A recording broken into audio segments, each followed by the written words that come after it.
ringrazio per la vostra presenza di oggi a questa nostra mattinata rivolta all'apprendistato duale didattica esperienziale per la vita attiva.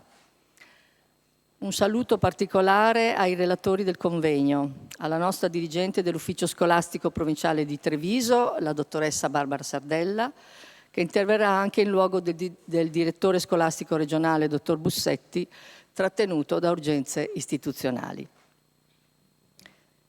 A breve arriverà l'onorevole Maurizio Sacconi, che saluterò quando arriverà ovviamente. Un saluto ed un ringraziamento particolare al professor Giuseppe Bertagna, che ci sta seguendo online e che parteciperà in videoconferenza in quanto per impegni sopravvenuti non gli è stato possibile raggiungere il Veneto. Per quanto riguarda l'assessore regionale Elena Donezan, ieri sera abbiamo ricevuto la notizia che a causa di impegni istituzionali improvvisi si collegherà con noi a brevissimo. E, anzi, mi dicono appunto che è già collegata. Un saluto al sindaco di Vittorio Veneto, dottor Miatto, che parteciperà unitamente all'assessore all'istruzione Antonella Caldart. Saluto i colleghi dirigenti intervenuti, di docenti arrivati da altri istituti, nonché gli esponenti delle imprese e delle associazioni datoriali di categoria. La sala conta oggi molti imprenditori, davvero tanti. Prego far vedere la slide. Abbiamo preparato una slide in cui appunto si vedono i loghi delle aziende presenti. Sono presenti diversi rappresentanti di Confartigianato Marca Trevigiana e Confindustria Veneto Est, due associazioni datoriali che sono state compagne irrinunciabili nel percorso di organizzazione di questo evento e non solo. Sono fra noi il presidente provinciale di Confartigianato Oscar Bernardi, unitamente al dottor Stefano Garibbo e la direttrice dottoressa Maggiolo, il presidente di Confartigianato Vittorio Veneto Enrico Maset, insieme al segretario direttore Alberto Boscariol. Per Confindustria Veneto Est abbiamo qui presenti la dottoressa Nicoletta Ricamboni di Confindustria Educational, Massimo Granzotto per l'area Conegliano Vittorio Veneto e la dottoressa Marcuzzo. Presenza immancabile quest'anno si è unita a noi anche AMPA Servizi, oggi rappresentata per il Triveneto dal dottor Meneguzzo e dalla dottoressa Pesavento. Ben arrivati. Presenza immancabile e preziosa è quella del cavalier Flavio Salvador, vicepresidente di Banca Prealpi San Biagio, banca da sempre a noi vicina. Per ultimi, ma non da ultimi, un affettuoso benvenuto ai nostri studenti dell'Ipsia e dai loro docenti. Sono presenti le due classi quarte ed una delegazione delle classi quinte che proprio in queste settimane sono in azienda. Vi rimarranno fino al 5 di marzo, mentre queste due classi quarte vi faranno ritorno ai primi di aprile. A loro rivolgerei un caloroso applauso.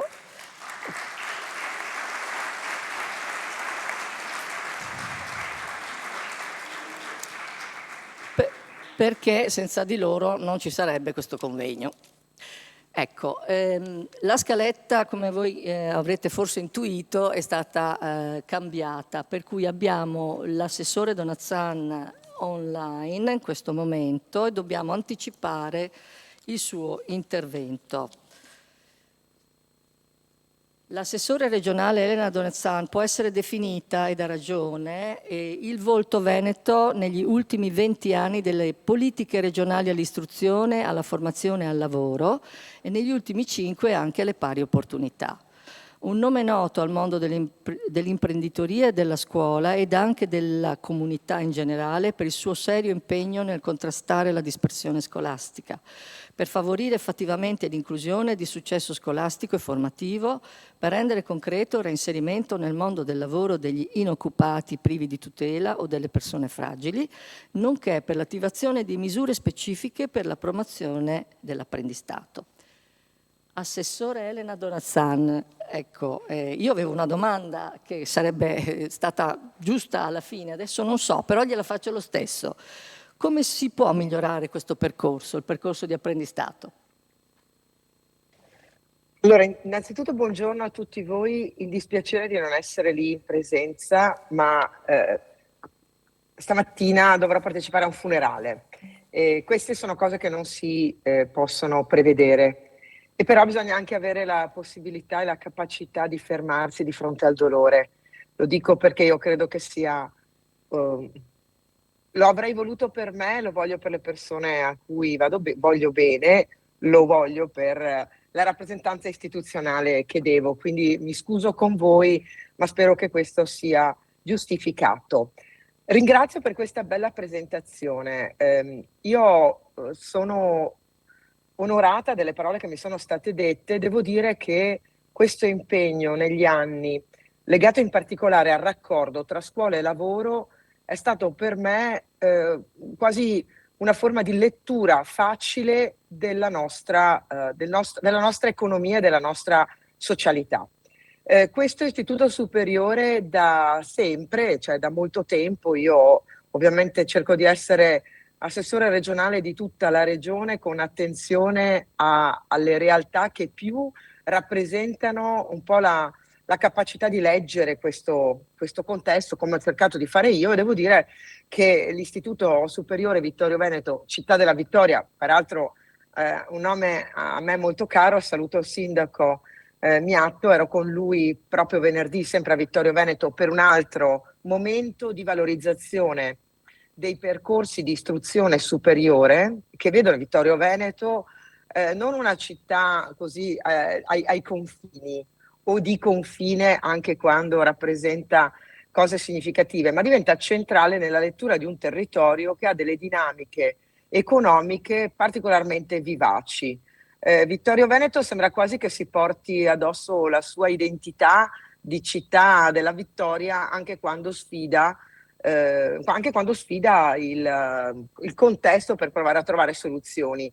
E tra queste, negli ultimi anni, dicevo, voi siete stati particolarmente attenti e capaci a dare vita, concretezza, risposte al tema del raccordo tra scuola e lavoro che mi ha impegnato in questi anni in una lettura di sostegno agli strumenti, tra tutti quello dell'apprendistato. E alla sua domanda, ringrazio appunto per la presentazione e anche per la domanda puntuale, credo che meriti anche di essere affrontata all'inizio di questa giornata di formazione, perché la prima risposta che mi viene da dare è che quello che fa e che ha fatto questo istituto superiore è quello che dovrebbero fare tutti, ovvero chiamare a sé il mondo del lavoro, il mondo delle imprese. Qui abbiamo, e lei lo ha citato e saluto, Confartigianato e Confindustria, attente a chiedere in maniera opportuna, ovvero quando dico in maniera opportuna dico dare anche la propria disponibilità nella costruzione di percorsi. La prima cosa da fare è coinvolgere questo mondo perché poi è quello che accoglie i nostri ragazzi, li accoglie nella parte di formazione che ci porta al conseguimento del titolo, li accoglierà dopo, quando entreranno appieno nel mondo del lavoro.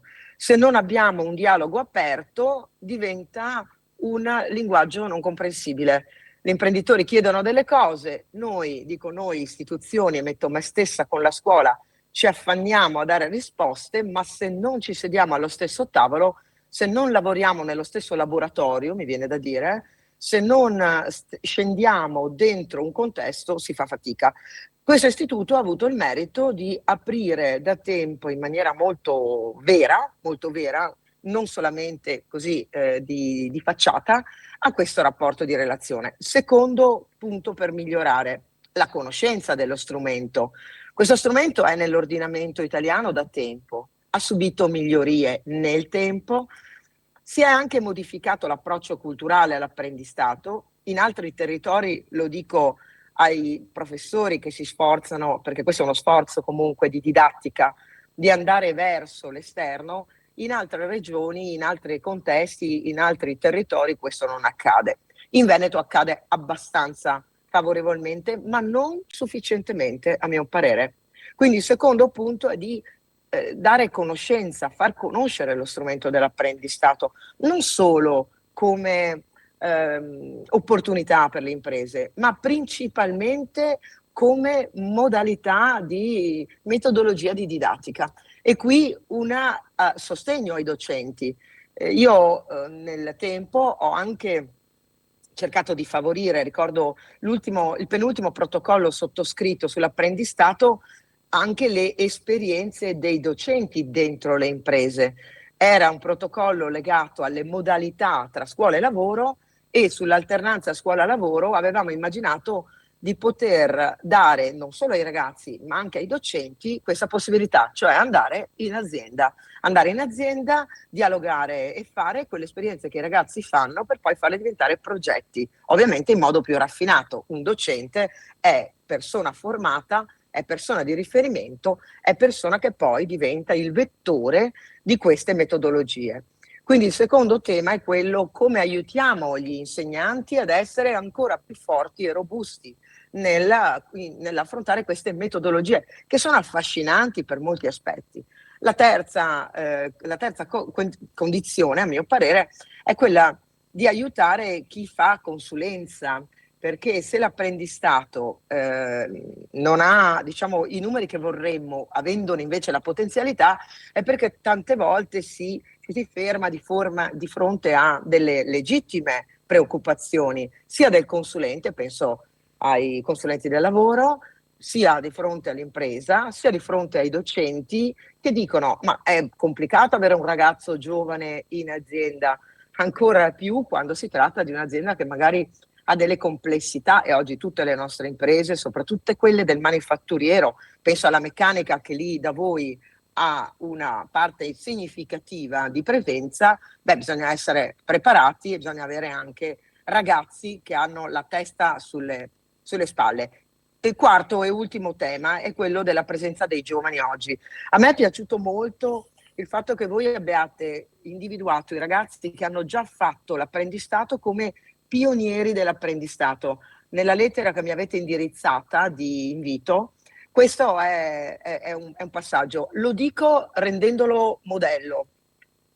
I nostri ragazzi hanno bisogno di esempi, hanno bisogno di un linguaggio tra pari. Se io ricordo un convegno proprio qui, in quella bellissima sala dove siete voi oggi, sul tema dell'apprendistato, credo 3 anni fa, 4 anni fa, alla presenza di Maurizio Castro e Maurizio Sacconi, il tema era, e a me colpì molto che voi lo traduceste già effettivamente, il tema era: come parliamo ai ragazzi. Ma guardate che oggi, lo dico agli imprenditori in prima fila, è il tema dei temi. I ragazzi hanno un linguaggio diverso, aspettative diverse. Negli ultimi 2 anni i dati di Union Camere, e lo dico ai ragazzi dietro di voi, ci restituiscono giovani che non guardano tanto allo stipendio, guardano al tempo della loro vita, a se l'azienda è coerente con le loro aspettative, se hanno prospettive di crescita ovvero di carriera. E non è una società di tutti i diritti, ovviamente, perché il dovere, come il senso dell'impegno, lo dico ai ragazzi dietro, è una delle ricchezze della nostra cultura. E mi stupisce quando vado nelle aziende, io ne vado a visitare 2 alla settimana, ragazzi. Quindi, insomma, dal 2008, visto che è tanti anni che faccio l'assessore, la mia fotografia del Veneto è piuttosto nitida. E mi stupisce quando il senso dell'impegno viene a mancare, che poi è quello che ci porta a scuola. Andare a scuola tutte le mattine non è un'eventualità. Andare a lavorare, prendersi un impegno col datore di lavoro, non è un vezzo, è una scelta che ci forma e dice di noi. Quindi il quarto aspetto è quello di coinvolgere i ragazzi con il loro linguaggio, ma facendo capire cosa è giusto e cosa è sbagliato.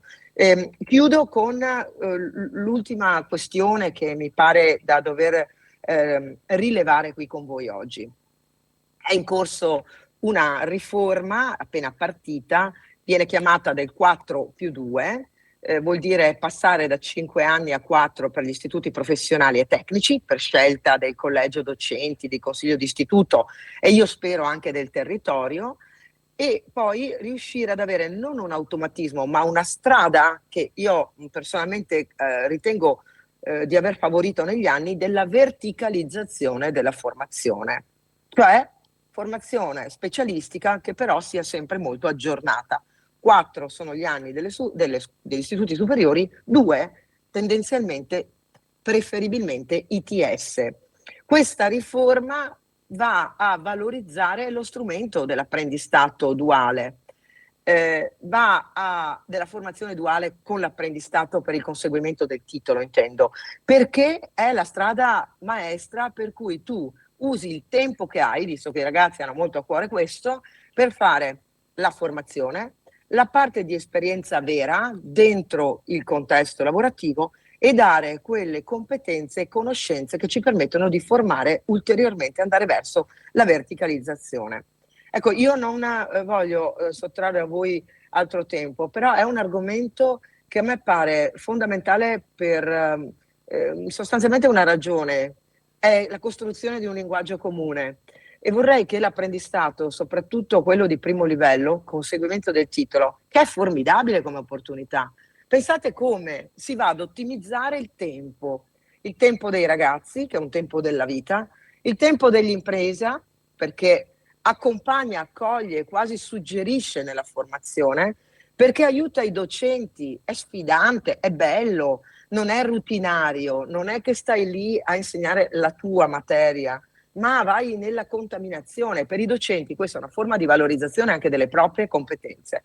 Allora ringrazio di cuore la professoressa Pagotto perché mi ha molto stimolata in questi anni ad essere attenta a quello che accadeva all'Istituto Superiore Città della Vittoria. Lo ripeto perché mi piace proprio tanto e vorrei che tutti noi ci tenessimo bene a cuore da dove veniamo e chi siamo. Quel territorio, quello del Vittoriese, è ricchissimo di opportunità, è il centro del cuore dell'industria recente ed è, per me quando parlo di industria, è la filiera. Guardate che anche l'ultima questione che tratto, che lascio a voi e lascio ai ragazzi, voi avete il percorso Made in Italy della meccanica. È cambiato il mondo negli ultimi anni. L'avere scelto di andare tutti a est, molto a est, fino in Cina a produrre, oggi non è più interessante. Non è interessante dal punto di vista economico, non è interessante dal punto di vista della logistica, non è nemmeno interessante rispetto alle questioni geopolitiche che oggi sono fondamentali. Oggi la geopolitica, che era stata un po' abbandonata pensando che il mondo fosse una cosa sola, beh, non è così. Oggi sono equilibri, pressioni, guerre, dinamiche che ci riguardano anche direttamente, anche a Vittorio Veneto. Allora, tornare ad essere un po' più forti nelle nostre produzioni, un po' più autosufficienti, a elevare la nostra qualità delle produzioni, soprattutto nella filiera, e la filiera è la catena, la chiamano supply chain, io la chiamo filiera di produzione in italiano, e sono le filiere strategiche della nostra capacità di essere un mercato economico importante, ha bisogno dei ragazzi. E chiudo dicendo questo: oggi il capitale umano è la materia più preziosa. Noi ci siamo tutti interrogati sui costi di produzione cambiati, sull'energia che balla, sulle dinamiche internazionali. Ma la prima cosa che manca, ed è il dato inquietante per tutti noi, è quello della natalità. E per cui non possiamo disperdere nemmeno una creatura del Signore. Lì ne abbiamo oggi circa 80 di quarta, mi pare di capire. Penso che i pionieri dell'apprendistato, cioè i ragazzi che l'hanno già fatto, come l'ultima volta, e per cui guarderò poi la registrazione, l'ultima volta che sono venuta lì mi aveva molto colpito quando c'era la testimonianza del ragazzo e la testimonianza dell'imprenditore. Lì io ho trovato tutte le motivazioni, tutta la testimonianza, i veri testimonial, i veri influencer, quelli che influenzano positivamente, intendo, per poter dire che l'apprendistato è un buon metodo. Mi sono dilungata un po', avrei voluto essere lì con voi anche per percepire il vostro sentire, ma resterò attenta a quelle che saranno le conclusioni. Dovendovi lasciare appunto per questo funerale, poi con la professoressa Pagotto, con la preside, con l'istituto, farò in modo di avere un ritorno di questa giornata e vi ringrazio di cuore per avermi ascoltata.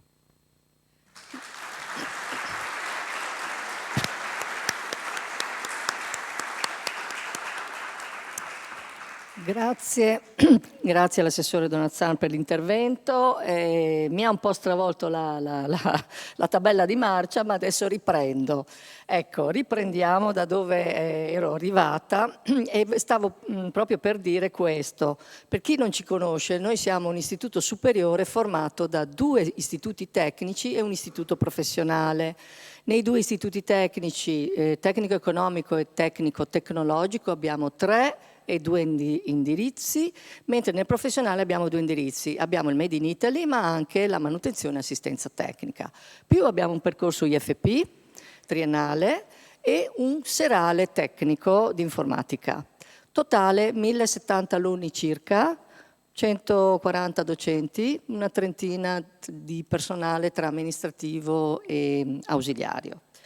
Dico questo perché il progetto apprendistato noi lo abbiamo promosso solo al professionale in questo momento e parlo esclusivamente delle quarte e delle quinte del professionale, che sono 2 quarte e 3 quinte, quindi 5 classi coinvolte in questo progetto. La possibilità di prendere il diploma contestualmente a questa esperienza è nata nel 2015, quindi non è lontanissima nel tempo. Poi attraverso un paio di sperimentazioni è andata a regime tra il 2017 e il 2018. Quindi noi come dire, l'abbiamo ripresa e in questo istituto appunto 3 anni fa siamo partiti con l'orientamento nelle classi terze che vanno comunque in PCTO, anche i ragazzi di terza di quest'anno vanno in PCTO, fanno 3 settimane di PCTO, dopodiché accettano di fare l'apprendistato, perché comunque non lo imponiamo, ma lo condividiamo con loro. Quindi attualmente abbiamo le 2 quarte e le 3 quinte per un circa 75 alunni, e le terze che hanno già scelto, abbiamo sempre 2 classi, le 2 terze che hanno scelto di proseguire l'anno prossimo nell'apprendistato sono al momento 30 ragazzi che appunto entreranno. Tuttavia, questo percorso, ci tengo a dire subito quali sono le criticità che io continuo ad osservare e sulle quali stiamo lavorando, come dire, continuamente. Ci sono alcuni punti che sono da attenzionare, come garantire che la formazione pratica sia diversificata e di buona qualità, che gli studenti siano adeguatamente retribuiti e che ci sia un equilibrio tra la formazione a scuola e l'esperienza sul campo. Il successo e la sostenibilità nel tempo di questo progetto dipende dalla sua implementazione accurata e dalla collaborazione costante tra l'istituzione scolastica e le singole aziende. Quello che ha detto appunto l'assessore Donazzan, il dialogo, sostanzialmente un dialogo continuo e reciproco. Io passerei ai saluti intanto, cioè quello che dovevamo fare prima, e quindi chiederei al sindaco di Vittorio Veneto, Antonio Miatto, di intervenire per primo, ringraziando lui e l'amministrazione comunale per averci concesso questa straordinaria sala Scrigno di Arte e Storia. Prego. Buongiorno a tutti, benvenuti a Vittorio Veneto in questo nostro salotto buono, al quale ci teniamo molto anche noi. Vi saluto a nome personale, a nome dell'amministrazione della città intera. Un saluto particolare all'assessore Donazzan, che lei ha ricordato, come già venerdì scorso avevamo parlato dell'evento di oggi. Non ha riferito il fatto che appena diventato sindaco, parlo di agosto 2019, avevo già ricevuto dalla nostra zona industriale da un imprenditore una segnalazione di un problema che avevano, e era appunto legato al ricambio dei loro dipendenti, che dovevano essere fortemente specializzati per il loro target di produzione. E in quell'occasione andai subito a dialogare con questo imprenditore e l'assessore Donazzan venne, e assieme abbiamo affrontato fin da subito questa problematica che continua nel tempo, e in tutti gli altri incontri che ho avuto in zona industriale il tema della formazione e del reperimento di adeguata manovalanza, dipendenti nuovi o di ricambio di coloro che andavano in quiescenza, è sempre stato un tema, per cui il fatto di aver recepito questo apprendimento duale che mi pare nasca nel nord Europa, ma si è fin dal 2015-2016 mi sembra sia stato recepito dalla Regione Veneto e dalle nostre scuole, e faccio i miei complimenti, sia un fattore importante che deve essere portato avanti e sembra dia anche i suoi frutti. Io vorrei, da non addetto ai lavori, fare una sola raccomandazione che non va in senso contrario. Dico alla scuola di non abdicare agli aspetti tecnici e agli aspetti applicativi la sua fondamentale funzione di formare l'individuo. E quindi auguro a tutti una buona giornata, buon lavoro.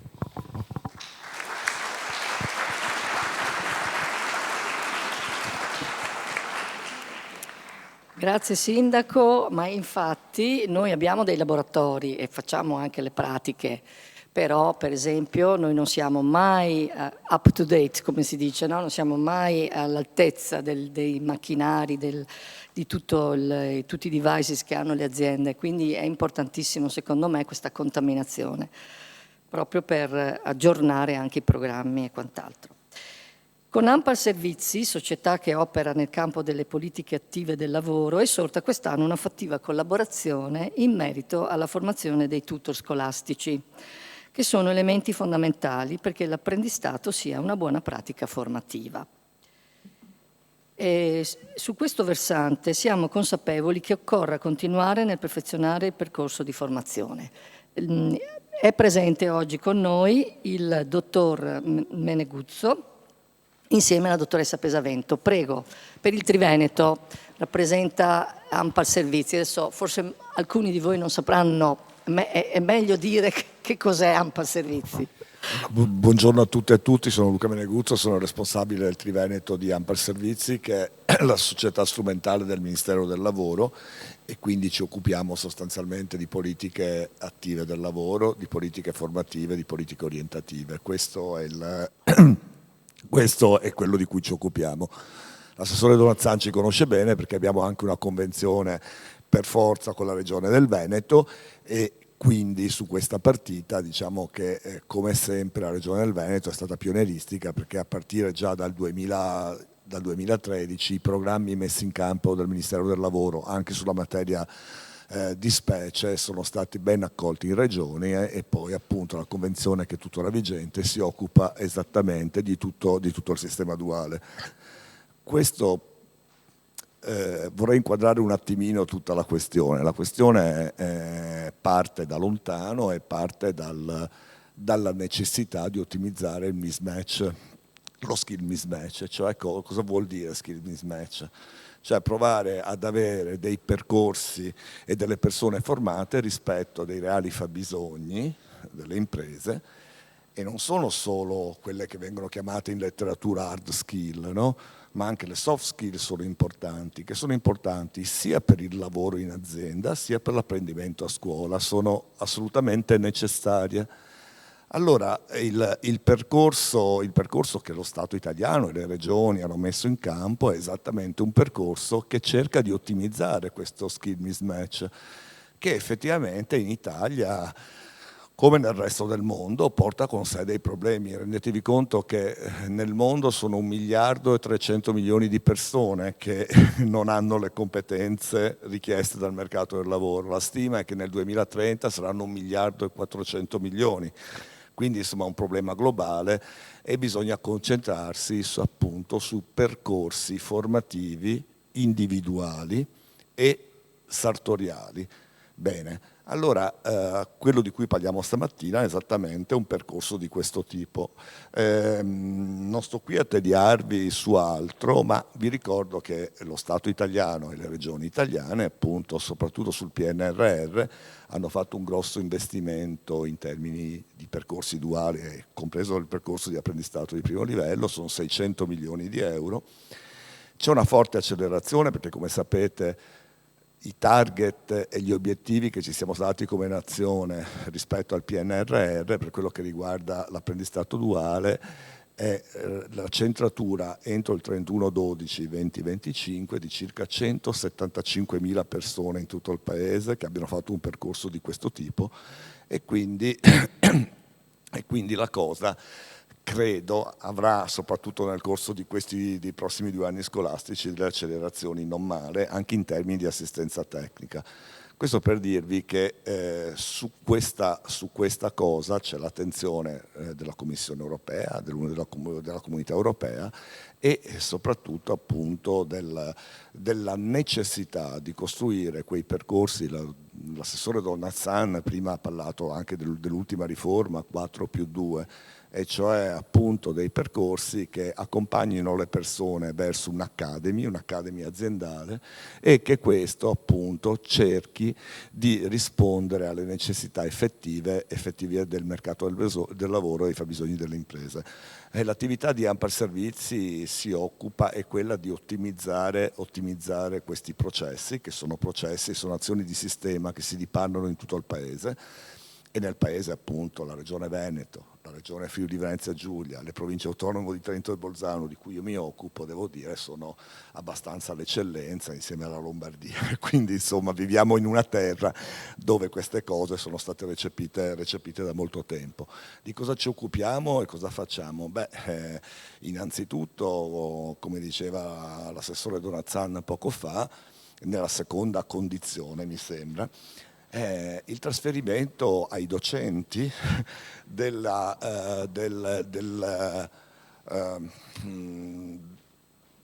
metodologie, degli strumenti e anche della formazione che possiamo fare a distanza o in presenza, e anche l'assistenza tecnica in presenza e in accompagnamento per l'adozione di questo strumento.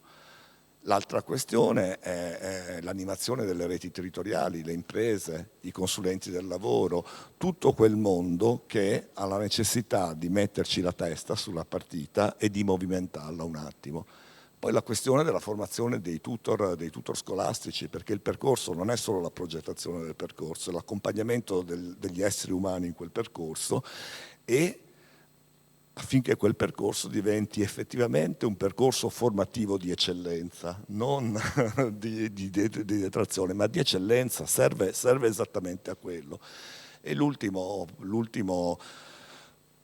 fase è appunto il coinvolgimento dei tutor aziendali, perché i tutor aziendali assumono un ruolo formativo in azienda, sono il riferimento verso l'istituzione scolastica e verso anche i processi di produzione aziendali necessari, no, per raggiungere gli obiettivi formativi. Allora noi ci occupiamo di questo, lo facciamo da tantissimo tempo, ci occupiamo di orientamento, e anche nei percorsi di apprendistato di primo livello l'orientamento è fondante, perché come ci ricordava appunto la dirigente Picchi, i ragazzi non li cooptiamo, ma sostanzialmente vengono capacitati, no? Orientati e capacitati. Buongiorno. Ben arrivato onorevole Sacconi, grazie. Bene, mi fermo qui. L'ultima cosa, che vi porto i saluti della mia presidente, che è la dottoressa Paola Nicastro, che è stata nominata la prossima settimana, e con questo vi dico anche che appunto, visto che le nostre attività continueranno, la settimana prossima ci occuperemo dei tutor aziendali, e quindi grazie per l'invito, buon lavoro.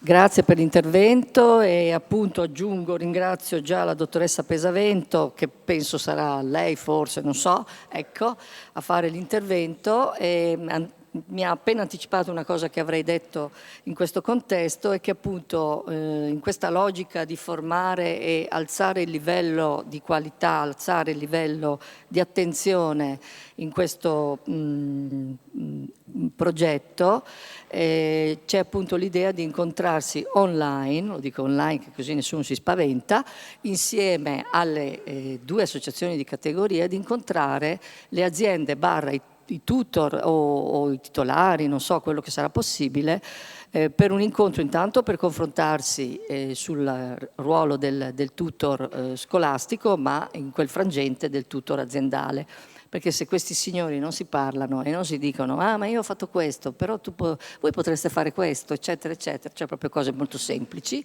non si riesce poi nel giro di 2 anni a fare quel percorso che deve avere una sua organicità. Perché comunque i nostri ragazzi di quinta a giugno, fine giugno, hanno l'esame di Stato e devono, uscire preparati, diplomarsi ed essere preparati. Quindi senz'altro continueremo la collaborazione con ANPAL, che tra l'altro, ricordo a tutti, ha una piattaforma meravigliosa che si chiama Apprendistiamo. Ho seguito un corso di 20 ore online ed è stato illuminante per me, ho imparato tantissime cose. In più forniscono tutta una serie di strumenti, perché a volte basta anche avere dei semplici strumenti che supportano l'osservazione quando si va in azienda e già, si riesce a non perdere di vista il percorso. Continuiamo con Confartigianato, e so che è arrivato anche il vicepresidente di Confartigianato, il presidente Oscar Bernardi di Confartigianato. Mi raggiunge che so che avete una sorpresa per noi. Allora, io sono Bernardi Oscar, presidente di Confartigianato Marca Trevigiana. Io rappresento per il territorio trevigiano circa 10.000 imprese artigiane, quindi imprenditori artigiani. Oggi il grande dramma nostro, per carità ce ne sono tanti, però è quello del continuo cambiamento del nostro mercato. Le risposte che oggi le nostre aziende devono dare a questo mercato, sempre in continuo cambiamento. Pensate alla globalizzazione che diceva prima l'assessore Donazzan, dove le nostre aziende oggi devono vendere dall'altra parte del mondo. Lo riescono a fare, però servono delle competenze. All'interno delle nostre aziende riusciamo a dare queste competenze, questa formazione più elevata, questa professionalità più elevata con dei nostri formatori, e quindi su questo ci riusciamo a farlo. Quello che manca è avere da parte, e guardo ai giovani laggiù, da parte vostra, quelle competenze, quella formazione che servono alle nostre aziende. E questo non è un senso egoistico della cosa, ma è comunque quel senso di dare un proseguo alle nostre attività.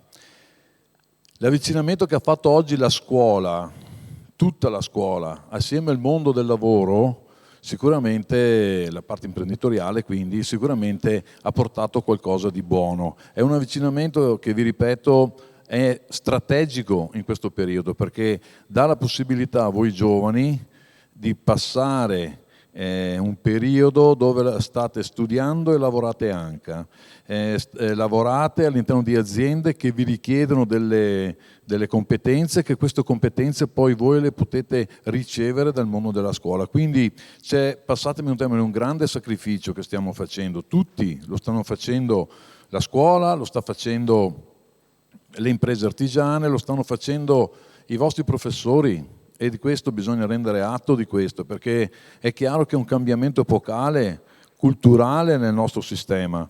E mi permetto di dire, ringrazio il dirigente scolastico, la signora dottoressa Picchi, perché è stata, vorrei dire, in provincia di Treviso forse la prima che ha avuto questa grande idea, che ha avuto questo progetto un po' che ha raccolto subito con grande determinazione, assieme all'assessore Donazzan, perché anche su questo bisogna dire che a volte la politica ha fatto qualcosa di buono, non dobbiamo sempre essere quelli che criticano, e quindi do un merito a loro. Mi permetto di dire, l'apprendistato duale è vero, sta funzionando molto bene, e funzionerà sempre meglio se questo nostro avvicinamento è continuo, non è qualcosa di sporadico che va oggi e domani non sappiamo dove si va. Dobbiamo crederci tutti quanti su questo progetto. Noi diamo la possibilità con i nostri, da qualche tempo abbiamo i maestri artigiani, il mastro artigiano che ha la possibilità di entrare nei laboratori delle scuole e portare la loro esperienza, ma sostanzialmente dobbiamo assolutamente valutare quanto vale oggi questo modello di apprendistato, perché comunque viene riconosciuto, ma credo lo sappiate già, viene riconosciuto un piccolo stipendio e viene riconosciuto anche in partenza, già potendo dai 15 anni avere una posizione previdenziale INPS. Quindi voglio dire, nulla è perso anche per voi giovani. Mi permetto di dire un'altra cosa che è importante, lo dico oggi in base anche ai fatti che sono successi qualche giorno fa a Firenze, quello non è il nostro modello, non è quello che noi pensiamo di arrivare. Oggi le imprese, gli artigiani, tutti sono quelli che cercano sempre in maniera assoluta la salute e la sicurezza nei posti di lavoro. Mi dispiace poi, credo che la magistratura e gli organi competenti faranno chiarezza su questo, però vi posso assicurare che uno dei grandi meriti che abbiamo ancora molta strada da fare sicuramente, però le nostre imprese cercano di dare totale sicurezza e totale salute all'interno degli ambienti di lavoro, e questo non è poco. Mi permetto un'ultima cosa. È sempre stata grande la storia del nostro Veneto e del nostro mondo trevigiano, della Marca trevigiana. Auspico che tutti voi giovani che siete qui possiate comunque intraprendere questo percorso, perché possiate essere voi nel prossimo futuro i protagonisti per tenere alta quello che è oggi una delle regioni e una delle province dove l'economia ha fatto la differenza per portare quel grande benessere che oggi noi possiamo essere grati e passarlo a voi in un prossimo futuro. Grazie.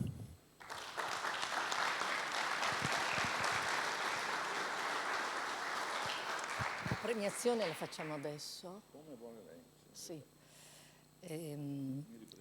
Sì, allora. Intanto grazie dell'intervento e ovviamente vorrei anche ringraziare per esempio il dottor Garibbo, che per noi è preziosissimo perché ci ha dato moltissima consulenza.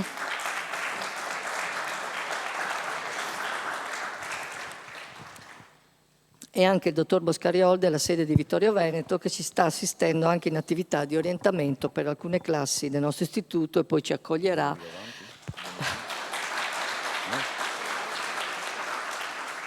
per fare un intervento sulle buste paga a proposito degli apprendisti in aprile. Ok, quindi andiamo pure. Ecco, allora oggi consegniamo, ve lo leggo perché poi io non sono...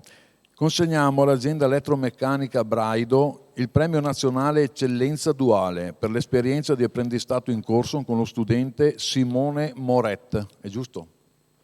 Bene. Dell'Istituto di Istruzione Superiore Città della Vittoria. Ambito riconoscimento coordinato dalla Camera di Commercio Italo-Germanica, grazie al supporto del Ministero dell'Istruzione e della Ricerca tedesco e dell'Ufficio Centrale del Governo Federale tedesco, con la cooperazione internazionale nel settore dell'istruzione e della formazione professionale, che premia l'impegno comune dei due paesi per valorizzare e diffondere le buone prassi di formazione teorica e pratica in azienda, fondamentale per affrontare i problemi dell'occupazione e della transizione green e digitale delle aziende. Bene. Ecco, un momento, scusate, abbiamo qui lo studente che è Simone Moret, se lo facciamo intanto accomodare e lei, prego. Allora, volevo ringraziare intanto il Presidente, io sono Silvia Piccino di Confartigianato Imprese Marca Trevigiana, io a dicembre sono stata a casa dell'ambasciatore a ritirare il premio in rappresentanza di elettromeccanica Braido, quindi mi piacerebbe dare il premio leggendo quelle che sono state proprio le motivazioni che ha dato la giuria appunto per il premio Eccellenza Duale. Quindi per l'impegno aziendale e la volontà di ricorrere all'apprendistato duale, per l'autenticità della candidatura e la forte motivazione dell'apprendista, per la concezione di duale come opportunità di crescita e fattore di innovazione in azienda e perché soprattutto nella realtà delle micro e piccole imprese c'è necessità di fare squadra, si assegna il premio Eccellenza Duale per la categoria microimprese a Elettromeccanica Braido. Quindi Cristina, se puoi venire.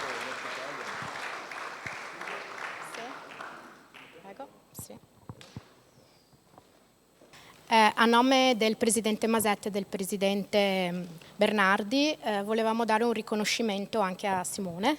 Quindi la dedizione e la formazione sono strumenti indispensabili per l'accesso al futuro professionale, nel quale attraverso l'esperienza dell'apprendistato duale è possibile muovere i primi passi. Per il tuo impegno e la tua motivazione sul luogo di lavoro e sui banchi, a sostegno ed incoraggiamento.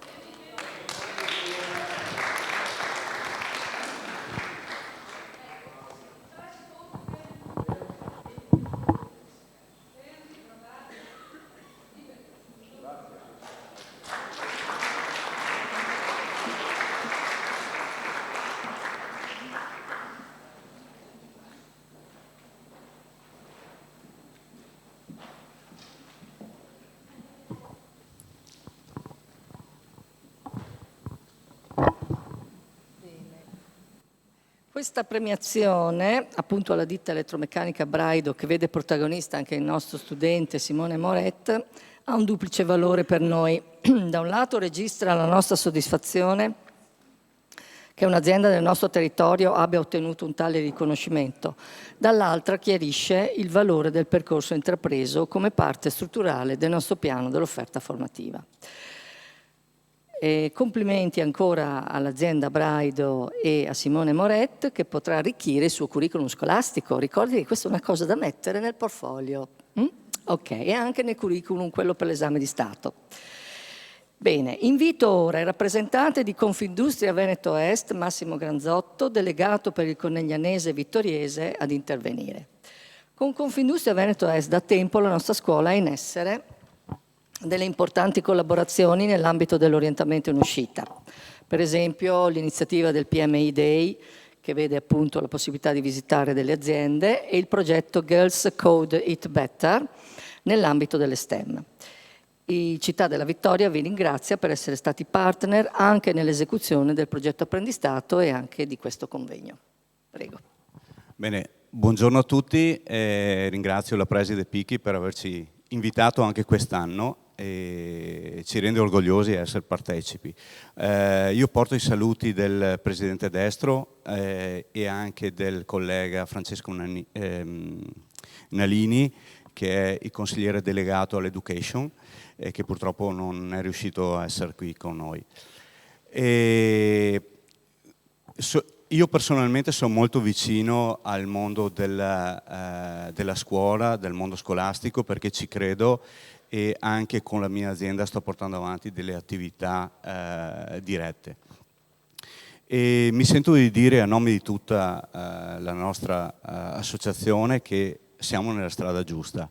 I complimenti alla preside perché ci ha creduto fino in fondo da primo momento e questo percorso formativo rende partecipi le aziende e le impegna a creare dei percorsi formativi per i ragazzi che stiano al passo coi tempi, e obbliga anche le aziende a dialogare col mondo scolastico perché tante volte non è semplice per noi aprirsi, e obbliga anche e stimola quelli che sono gli istituti scolastici, il mondo scolastico ad aprirsi nei confronti dell'azienda e delle aziende ed abbattere un po' quelle barriere che sia da una parte che dall'altra negli anni sono sempre state tirate su. Ecco. E dall'altra parte coinvolge, obbliga e stimola anche quelli che sono gli studenti, i giovani studenti e anche le loro famiglie, perché ricordiamoci che è un impegno anche per le famiglie. Quello che ci sentiamo di dire alle autorità è che questa è la strada giusta, come dicevo, però abbiamo bisogno di loro perché siano più incisivi e spingano ancora di più sull'acceleratore, perché non è un'esigenza soltanto delle aziende, ma è un'esigenza anche dei ragazzi, dei giovani ragazzi. Abbiamo bisogno che questo, come si è detto prima, non sia un percorso soltanto per gli istituti professionali, ma anche per i tecnici. Le aziende hanno bisogno anche di tecnici, anche i tecnici devono essere partecipi a queste attività. Noi dobbiamo fare un ringraziamento non solo alla preside ma anche agli insegnanti, che gli insegnanti in qualche modo hanno modificato e hanno dovuto ripensare i loro programmi per avvicinarsi al mondo delle scuole.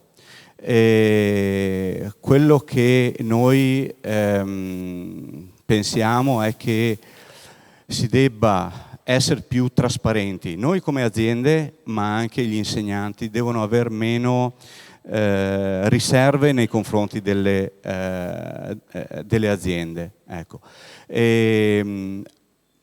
Prendendo anche il momento e perché è un momento di formazione anche per loro. Quello che diceva l'assessore Donazan è una pura realtà. Noi come aziende faremo lo sforzo di aprirci, però abbiamo bisogno anche dello sforzo dall'altra parte di recepire quelle che sono le nuove tecnologie e i nuovi stili di organizzazione, perché l'azienda non vive soltanto di lavoro proprio o di tecnologie, vive anche di organizzazione.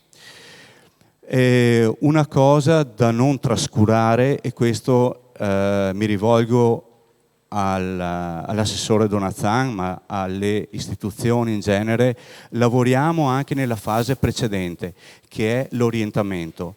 Abbiamo bisogno di indirizzare questi nostri figli, questi nostri ragazzini che escono dal mondo delle scuole medie, delle scuole secondarie, dobbiamo indirizzarli nel canale giusto, spiegando a loro, noi come aziende, cosa vuol dire il mondo del lavoro, e da parte del mondo scolastico indirizzarli nella strada giusta.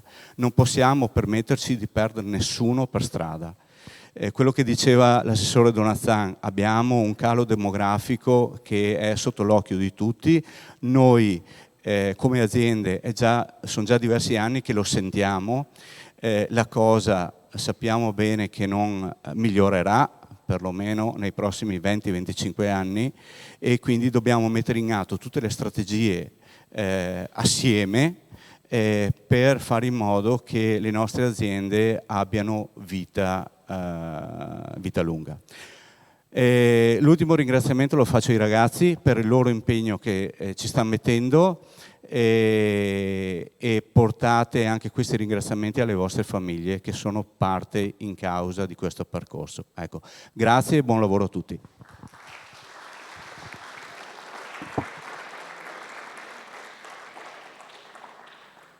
Grazie signor Granzotto. Aggiungo che fa parte del nostro CTS, un'azienda che fa parte del nostro CTS, che ha portato un progetto interessante che abbiamo sviluppato poi all'ITE, sempre di avvicinamento al mondo del lavoro. Ok, passiamo adesso la parola per un saluto al vicepresidente Salvador di Banca Prealpi San Biagio, una banca che ha 67 filiali in 2 regioni con più di 18.000 soci, una delle prime banche del credito cooperativo a livello nazionale che nel 2023, questa è la cosa che interessa a noi in modo particolare, ha destinato ben 1,5 milioni di euro al territorio da impiegarsi in liberalità, che concorrono alla crescita sociale e culturale delle comunità coinvolte. Da molti anni gli istituti scolastici del nostro territorio sono tra i beneficiari di queste destinazioni per la messa in cantiere di tanti progetti educativi e fra essi anche Città della Vittoria. Prego. Cavaliere, grazie. Grazie. Intanto, oltre al mio saluto e il ringraziamento per l'invito, porto anche il saluto del mio presidente Carlo Antiga, del Consiglio di amministrazione, della direzione, a tutte le autorità, a tutti voi. Devo solo fare una correzione, sono 4 milioni e 2. Ecco, sbagliato. Quello che abbiamo stanziato, okay. E quest'anno ne stanzieremo ancora di più. Bene. Saluto onorevole Sacconi, al quale mi lega una conoscenza giovanile, possiamo dire. Banca di Credito Cooperativo è una banca formata principalmente fin dalle sue origini, era Cassa Rurale d'Artigiana, e quindi da agricoltori che per affrancarsi dall'usura hanno cominciato a pensare di creare delle casse rurali con le quali operare. La prima è nata nel 1883 e mi viene da un pochettino da sorridere, perché leggendo i bilanci della Cassa Rurale di Loreggia si leggeva nell'attivo, c'erano 42 mucche, 14 maiali, 18 cavalli e così via. Quello era lo stato attivo di allora. Però ecco, non volevo fare la storia delle casse rurali. Volevo solamente mettere il punto su questo. Abbiamo parlato finora di uomo e fabbrica e tecnologia. Ma l'uomo non è solamente uomo, fabbrica e tecnologia. E l'economia non è solo profitto, l'economia è anche slancio ideale, carisma e passione. E queste sono state, diciamo così, gli indirizzi con i quali in età giovanile io ho cominciato a fare l'artigiano. Quindi l'affrancamento da quella che è il puro scopo edonistico anche dell'impresa passa attraverso una rivoluzione del modello del lavoro, ovvero ognuno di noi ha delle aspirazioni, delle passioni, ha un cuore, dobbiamo cercare di seguire quello che è il nostro cuore, la nostra passione. Le crisi internazionali, nazionali, nascono anche perché fondamentalmente c'è poca relazione tra quello che si fa e quello per il quale si fa. Allora, se il lavoro è inteso come miglioramento della condizione umana, migliorando il mondo, miglioriamo anche la nostra condizione. Questo è un motivo per il quale le crisi sono nate, ma quindi per mancanza di relazione. E quindi la relazione deve essere concretizzata. Il lavoro è un modo per concretizzare le relazioni, trovare quella che è la nostra aspirazione. Ecco, quindi cerchiamo di lavorare, di entrare nel mondo del lavoro con questo tipo di mentalità, cioè cercare noi stessi. Continuiamo sempre a farci delle domande e a cercare continuamente risposte. Quindi continuate a studiare, continuate a cercare informazioni e continuate a cercare la vostra identità. Banca per Alpi San Biagio, nel suo impegno, favorisce questo tipo di approccio, quindi la presenza nella scuola, ma non solamente con questo progetto, ma con molti altri progetti, attraverso un'educazione a risparmio, un'educazione finanziaria. E quindi ecco, la mia presenza qui sta a testimoniare questo impegno nei confronti della scuola, dei cittadini, degli studenti e dei giovani. Grazie.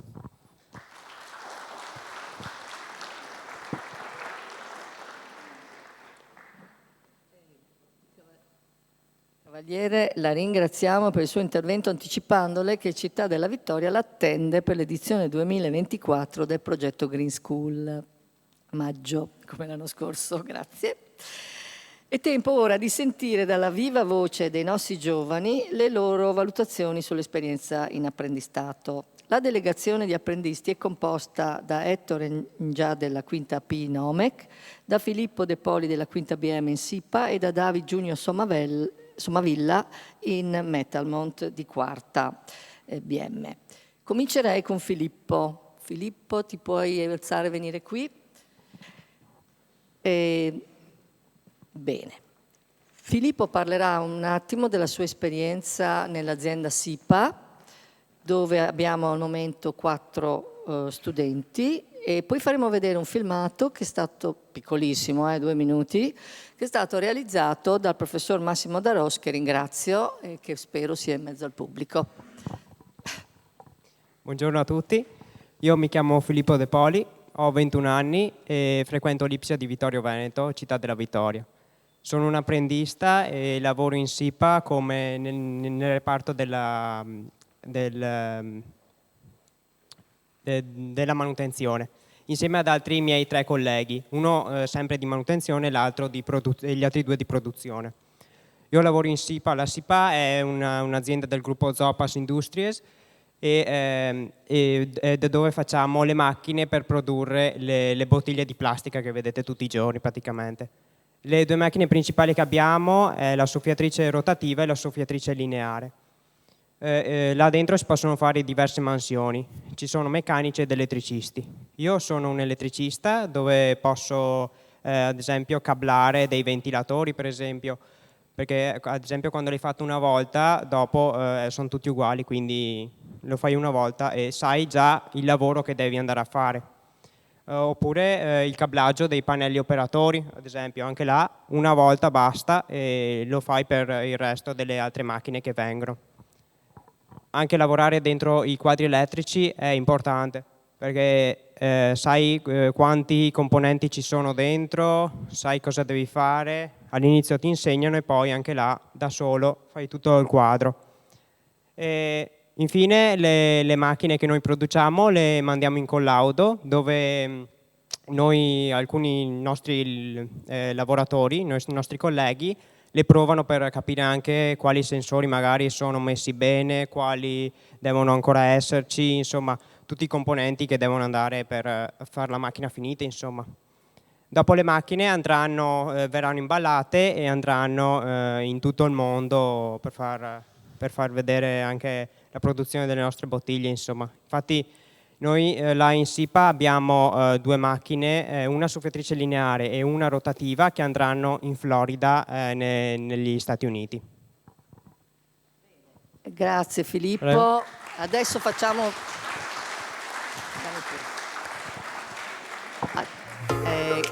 ti ringrazio, puoi andare, adesso facciamo vedere il filmato, grazie.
Ecco, questo è un video che abbiamo utilizzato anche per spiegare cos'è l'apprendistato, ecco perché aveva tutte le didascalie. Passiamo adesso a Ettore. Ettore invece presenta un lavoro che ha sviluppato in base a una unità di apprendimento che è stata assegnata dal professor Di Nuzzo alla classe, che si chiama banalissimamente, ma è molto importante, dal progetto al prodotto. Proprio più semplice di così non si può. Però ha richiesto un certo impegno. Ecco, adesso lui, supervisionato dal professor Barbirati, ci presenta il suo capolavoro, perché alla fine abbiamo anche questo da dire.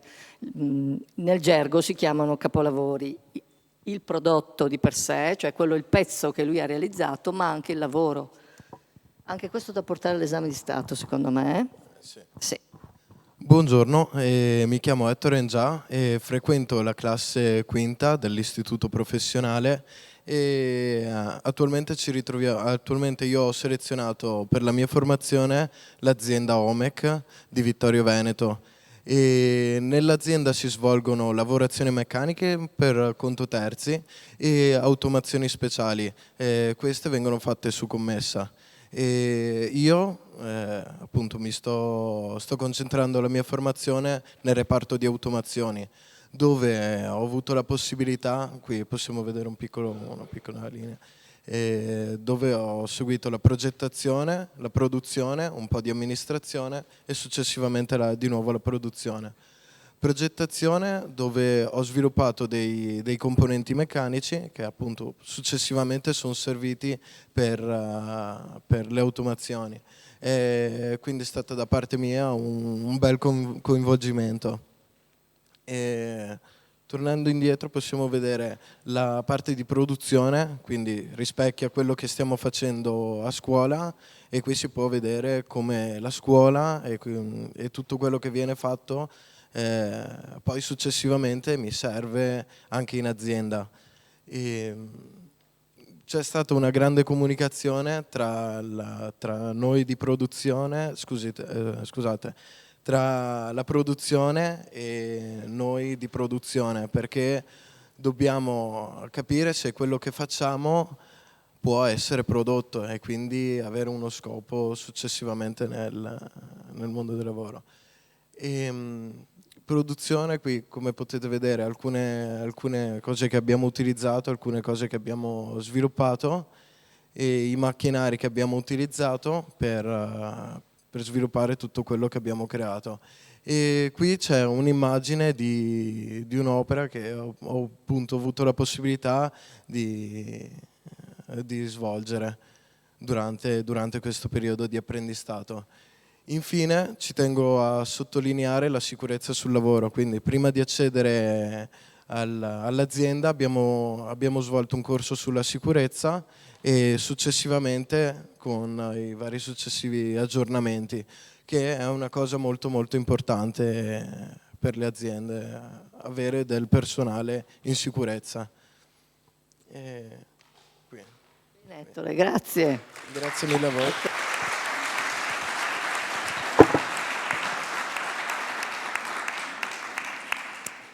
Ecco, abbiamo un altro filmatino, è sempre questo, 2 minuti. Prima del filmato però facciamo dire 2 parole a Simone Moret, che prima, ahimè, non mi pareva il momento. Simone ovviamente è un apprendista come gli altri, ricordiamo, è in elettromeccanica Braido.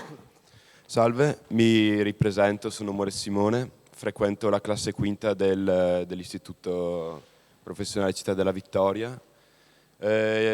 Il mio percorso ho scelto di farlo con l'azienda elettromeccanica Braido, che alla fine sono elettricisti, ho fatto più la parte, più che industriale, ho fatto proprio la parte civile, quindi impianti civili e anche piccole manutenzioni. È un progetto che mi ha aiutato molto sotto il lato personale a maturare e passare più da essere un ragazzo, uno studente, a proprio quasi un lavoratore, perché comunque il tempo passato in azienda è tanto. E mi ha aiutato personalmente molto anche con le relazioni che ci sono magari con un datore di lavoro, con i propri colleghi o anche proprio con lavoratori esterni dall'azienda dove sono. E li ringrazio anche molto perché veramente mi hanno dato fiducia e mi sono trovato veramente bene con loro. Grazie.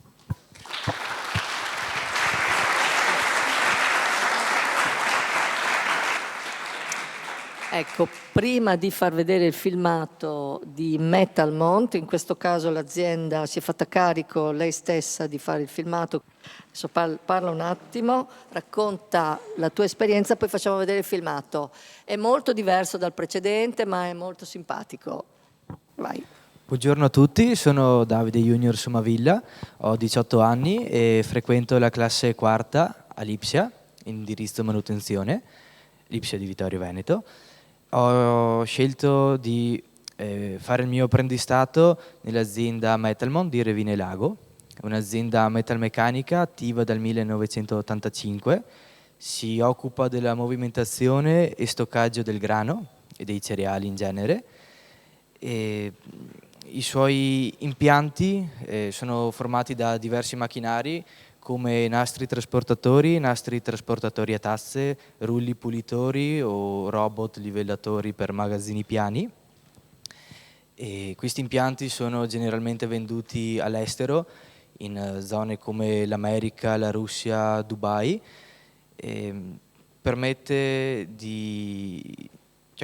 Questo apprendistato permette di fare molte cose che nella scuola non sarebbe possibile fare, come vedere da vicino un'azienda come è formata, come funziona, o anche stringere dei rapporti con dei colleghi e imparare a relazionarsi con tutti i componenti di un'azienda. E quindi credo che sia una cosa molto utile a supporto della scuola. E tutto qua. Grazie.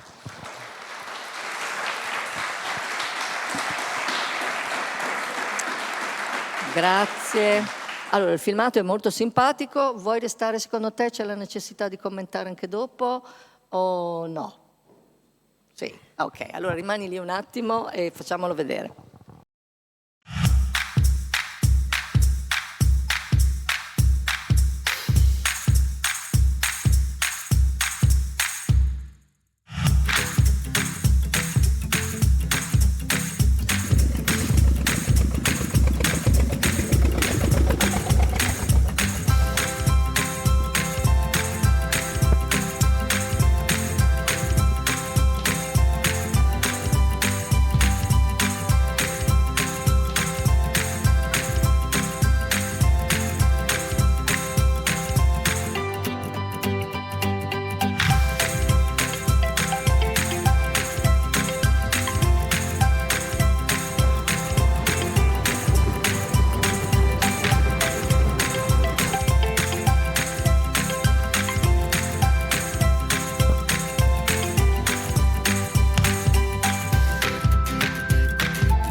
Ok Davide, allora le macchine che abbiamo intravisto. Sì, ecco, in questo breve video si possono vedere tutte le varie macchine prodotte dall'azienda e ovviamente stilizzate. Si possono vedere anche alcuni dei macchinari utilizzati. In questo caso io ero occupato in 2 diversi macchinari.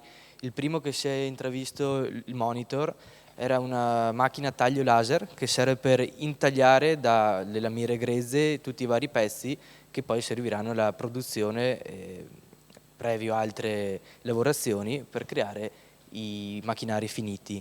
Invece la seconda macchina che stavo utilizzando era una pressopiega che serve per una delle varie lavorazioni dei pezzi. In questo caso serviva per piegare, dare una forma a quei pezzi che sennò sarebbero dritti.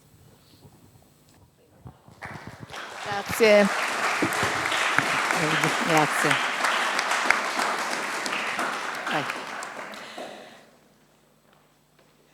Complimenti per l'esposizione ed anche per il filmato.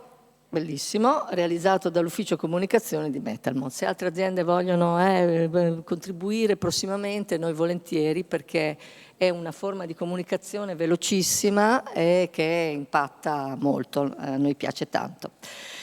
Entriamo adesso ulteriormente nel vivo di questo seminario, dando la parola a coloro che a vari livelli, di diversi contesti, sono fini conoscitori del tema di oggi. Chi in qualità di legislatore, chi in qualità di studioso ricercatore, chi investito del compito di darne attuazione come alto dirigente. I loro interventi conterranno sicuramente preziosi input per rendere il percorso di istruzione in apprendistato ancora più a misura dei nostri studenti. Un intervento l'abbiamo già sentito, che è quello dell'assessore Donazzan. Chiederei alla dottoressa Barbara Sardella di aprire questa fase, anche se l'abbiamo già aperta in realtà, ringraziandola non solo per la sua presenza di oggi, ma anche per l'attenzione che ha prestato al nostro istituto in tutti questi anni. Prego. Grazie, sentite?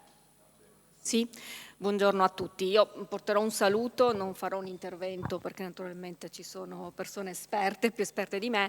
Io porto innanzitutto il saluto del direttore generale che per impegni sopravvenuti non è potuto essere presente e ci teneva comunque a salutare e a ringraziare per l'invito.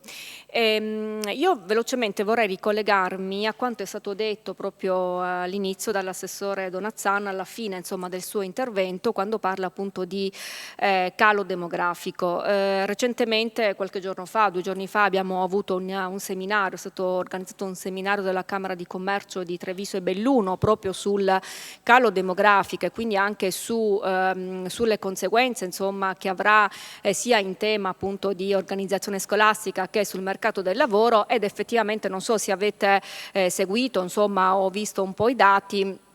Gli esiti sono un po' preoccupanti.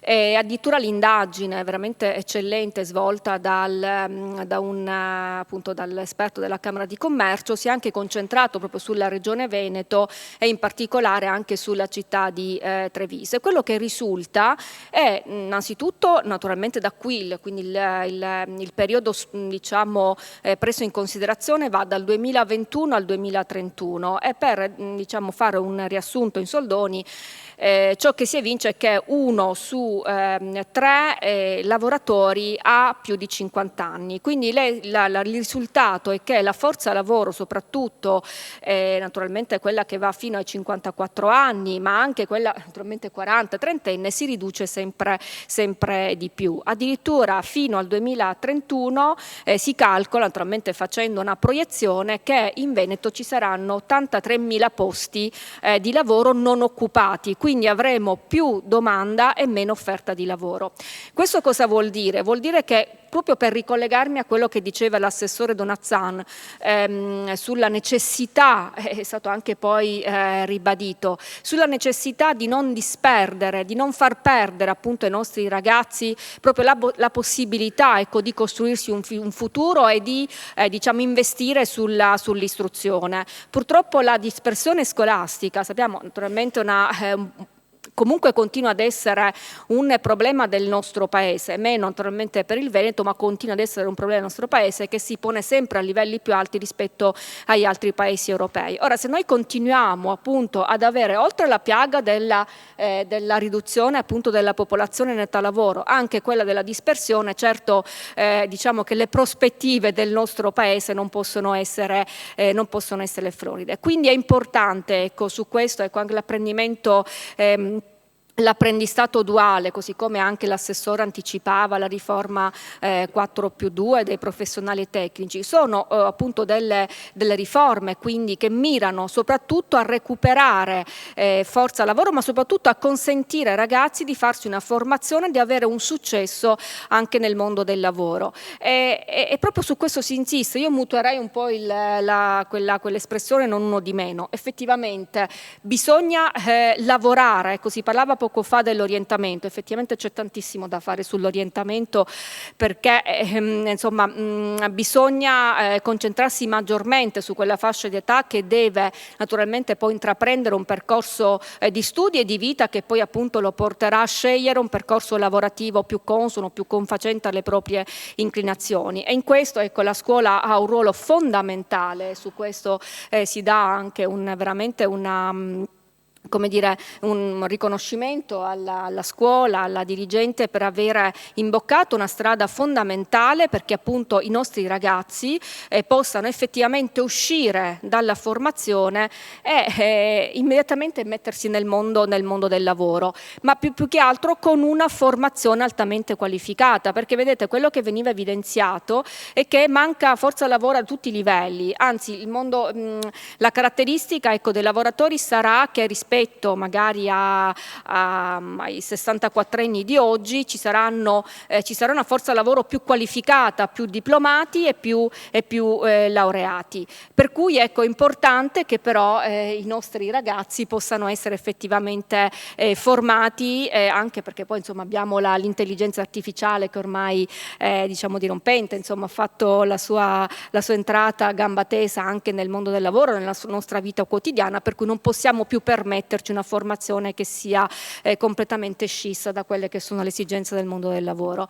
Per cui ecco, sicuramente questa è la strada da intraprendere, speriamo ecco, che si possano aumentare e quindi anche estenderle appunto anche al mondo dei tecnici, in modo da ecco, continuare a poter insomma, evitare di disperdere risorse che sono fondamentali per la crescita non solo produttiva ma anche sociale del nostro Paese. Grazie.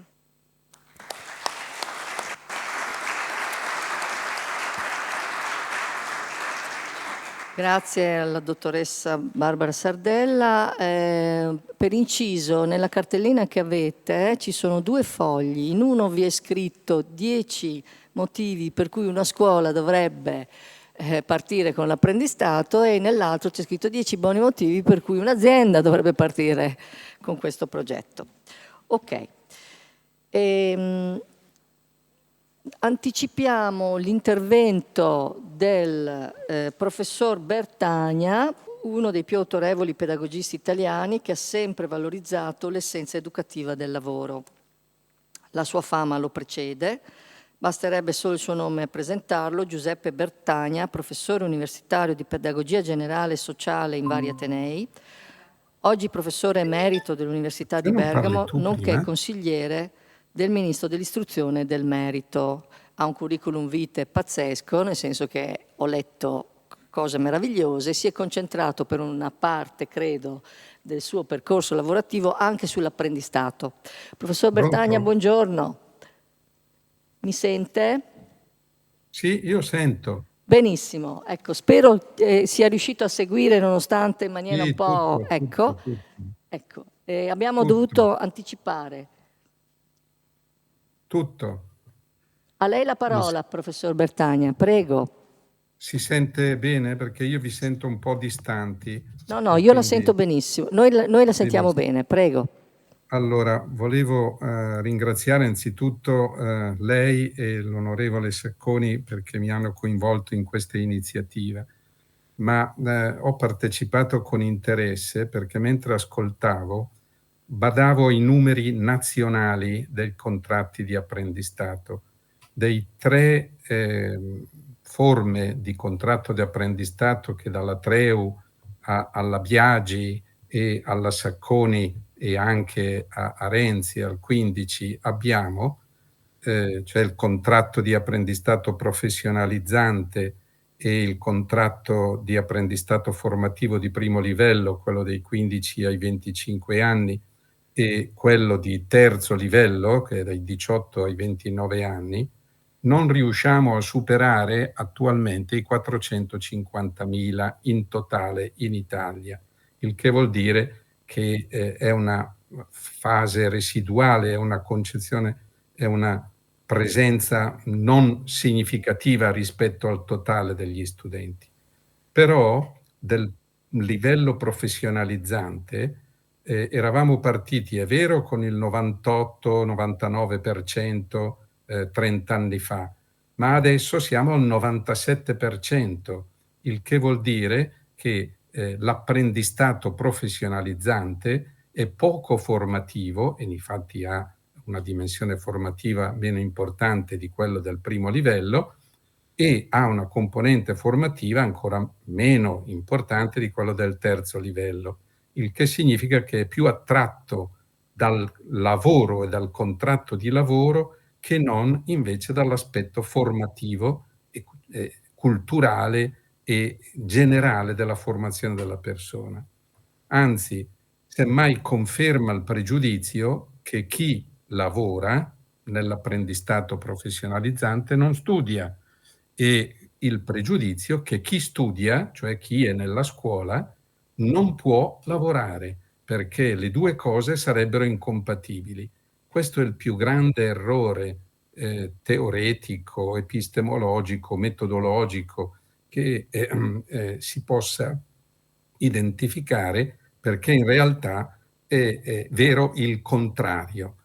Però è così vero che questo pregiudizio è diffuso che l'apprendistato di primo livello, quello che permette di avere i titoli di studio come quello che avete cominciato a fare voi con il duale e quello che permette di avere la laurea o gli ITS come terzo livello, riguarda pochissime persone. Sono 10.000 contratti all'anno quelli di primo livello e sono poco più di 1.000 quello di terzo livello. Non è così la situazione in Germania, nei paesi germanofoni, e non è così neanche in Francia. Cioè, da questo punto di vista il nostro paese sconta una deficienza che è culturale prima ancora che organizzativa, perché non è possibile immaginare che il lavoro, la pratica, il gesto si incontri dopo i 15 anni, per tante ragioni che non sto a ricordare, ma dovrebbe essere il contrario, e come hanno sostenuto tutti quelli che si sono interessati di riforma della scuola e di pedagogia, dovrebbe essere una costante incontrare nell'apprendimento scolastico il gesto. Il gesto contiene tanta teoria. Incontrare le pratiche, e la pratica sappiamo che contiene tantissima teoria, anzi la pratica va esplicitata nella teoria che si riesce a dire, ma di ogni pratica non si riesce mai a dire tutta la teoria che contiene, mentre invece noi diamo quasi il messaggio contrario. Chi sa la teoria poi alla fine saprà anche la pratica, quando invece in realtà, come sanno bene le aziende, non è così. E non sviluppiamo fino ai 15 anni, fino ai 16 anni, fino ai 18 anni, fino ai 19 anni, la metodologia che è esattamente contraria, e cioè che noi dobbiamo valorizzare le azioni e vogliamo valorizzare quindi le situazioni pratiche, perché bisogna scoprire, abituare a scoprire dentro le pratiche tutti i giacimenti culturali che le giustificano, ma soprattutto a scoprire che non c'è cultura che spiega la complessità di ogni pratica. Ecco, se noi avessimo un po' di più questa preoccupazione, può darsi che i numeri dell'apprendistato potrebbero anche essere aumentati in maniera significativa, e che sia vero che c'è questa difficoltà lo testimonia non solo il fatto che solo nell'istruzione e formazione professionale c'è l'attenzione a questi problemi, ma che nella rimanenza, nella scuola, così come noi lo abbiamo strutturata, fa molto fatica ad entrare l'attenzione ai problemi operativi. E questo anche per un'altra ragione, che è però ormai diventata antropologica. Da milioni di anni, da quando c'è l'uomo, e soprattutto negli ultimi 10 anni, 10.000 anni, l'antropologia, l'uomo, ha sempre pensato che il lavoro, leggete nella Bibbia, che il lavoro abbia due componenti, una di fatica e quindi di sudore, e uno invece di creazione, di intelligenza, di produzione, di invenzione delle città. Pensiamo appunto a quello che ha significato per Caino, la vicenda di Caino. Cioè nel lavoro nell'uomo c'è il limite che la creatività, l'invenzione, la produzione, l'opera d'arte, l'energia, la imprenditività non può essere discostata dalla fatica che questa operazione comporta. Bene, questa dimensione che è stata storica per migliaia di anni è venuta meno adesso perché noi abbiamo tentato di immaginare che possa esistere un lavoro che non è fatica e che possa esistere un lavoro che è solo fatica, e quindi non più mettendo insieme le due dimensioni che invece devono crescere insieme. Nel 1922 Giovanni Gentile, che era d'accordo allora con Marx, diceva che il lavoro che vedeva nel suo tempo era un lavoro solo di sfruttamento e solo di scarsa intelligenza. Non a caso era il lavoro fordista, dove l'inventore del taylorismo fordista, l'ingegner Taylor, teorizzava che c'erano solo gli uffici tecnici che erano intelligenti e che pensavano che cosa dovevano fare gli operatori, i lavoratori nell'impresa, e poi servivano lavoratori, diceva Taylor, di intelligenza bovina, cioè che come i buoi obbediscono ai comandi dei padroni, ma senza creatività propria, senza impegno proprio e senza diciamo quella partecipazione viva al all'innovare le dimensioni operative che era indispensabile.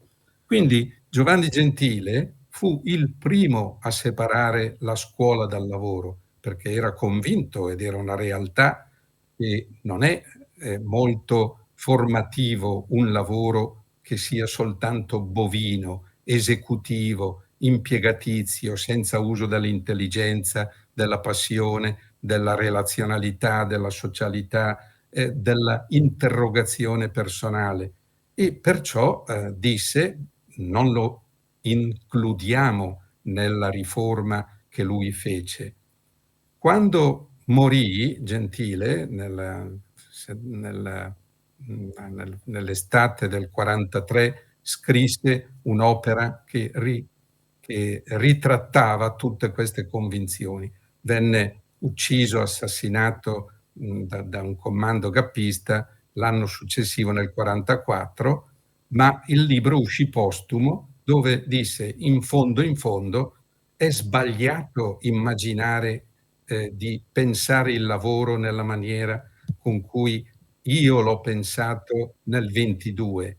È sbagliato perché in questa maniera si creerà soltanto problemi di declino e problemi di irresponsabilità e soprattutto di rottura della socialità complessiva.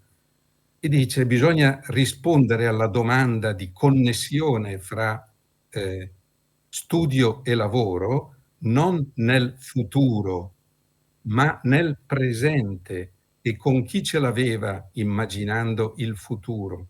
Ce l'aveva con il suo allievo, che era Gramsci, allievo non che la pensasse allo stesso modo, anzi il contrario, ma che però era influenzato da queste idee.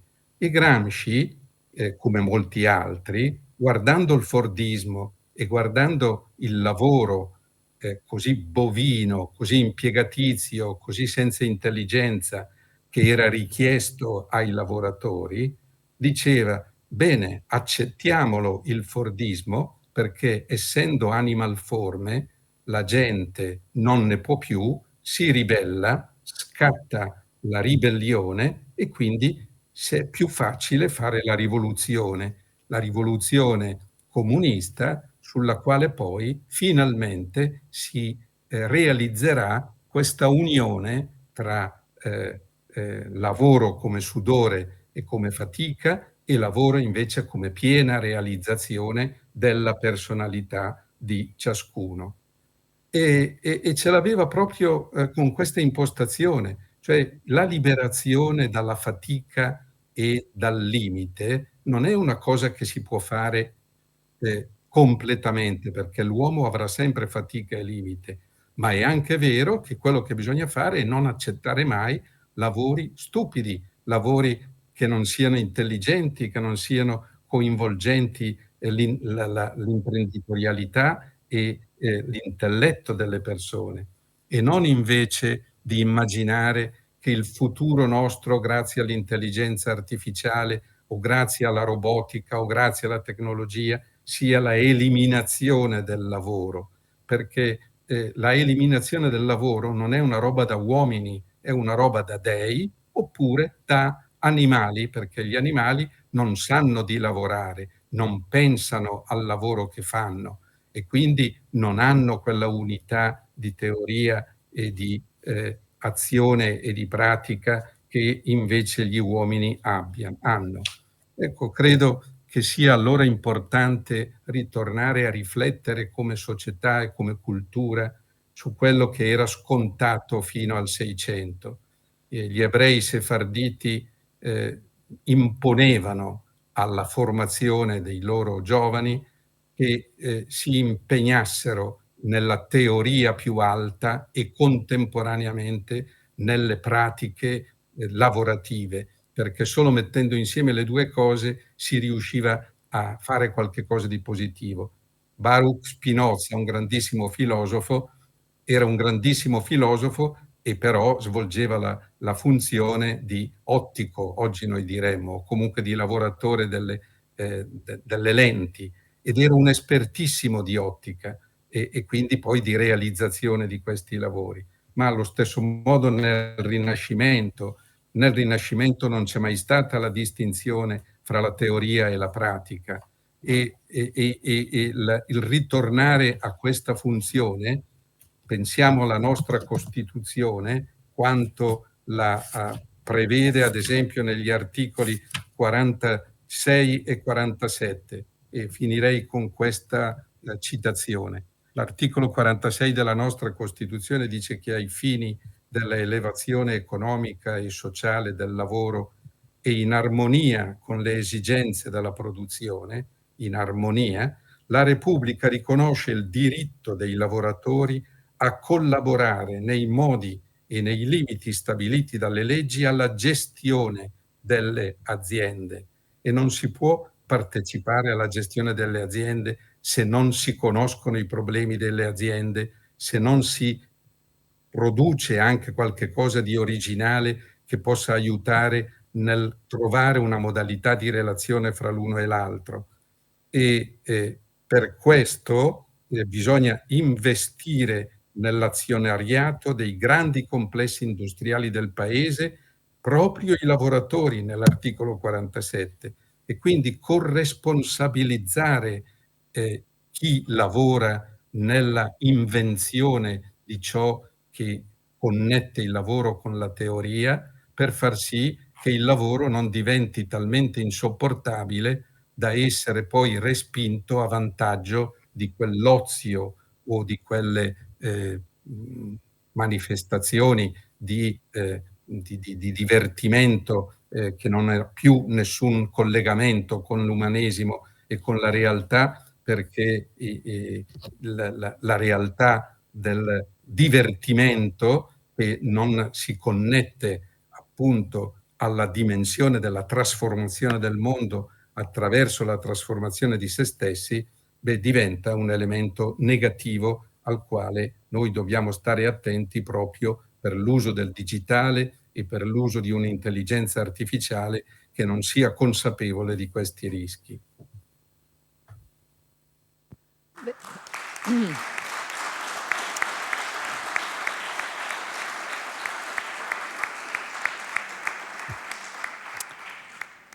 Grazie professor Bertagna. Io avrei una domanda per lei. Lei ha parlato di grandi numeri, grandi ma nello stesso tempo piccoli numeri, nel senso che l'apprendistato in realtà continua a fare molta fatica, no? Ecco, noi che cosa potremmo fare per, come dire, per per cambiare questa logica? Lei parla del pregiudizio, no? C'è questo pregiudizio di fondo.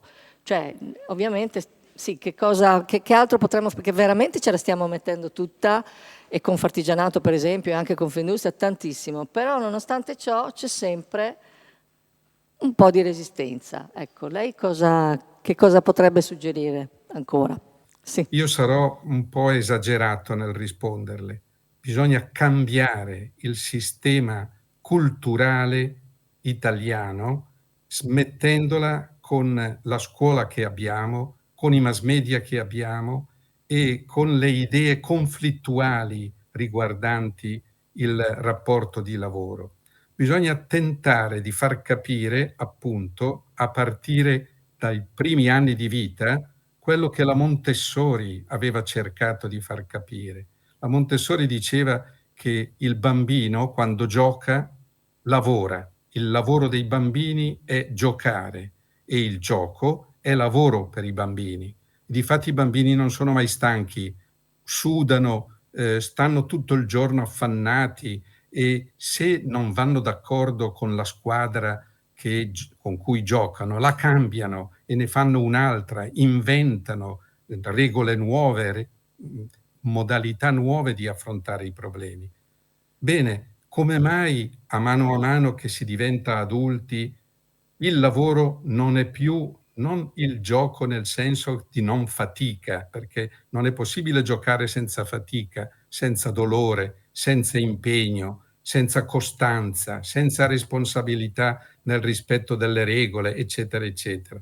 Come mai però noi a poco giungiamo a dire che c'è una alternatività radicale fra l'opera d'arte, l'opera, e il lavoro che invece si svolge, tra appunto una condizione di realizzazione e una condizione di alienazione e di estraniazione.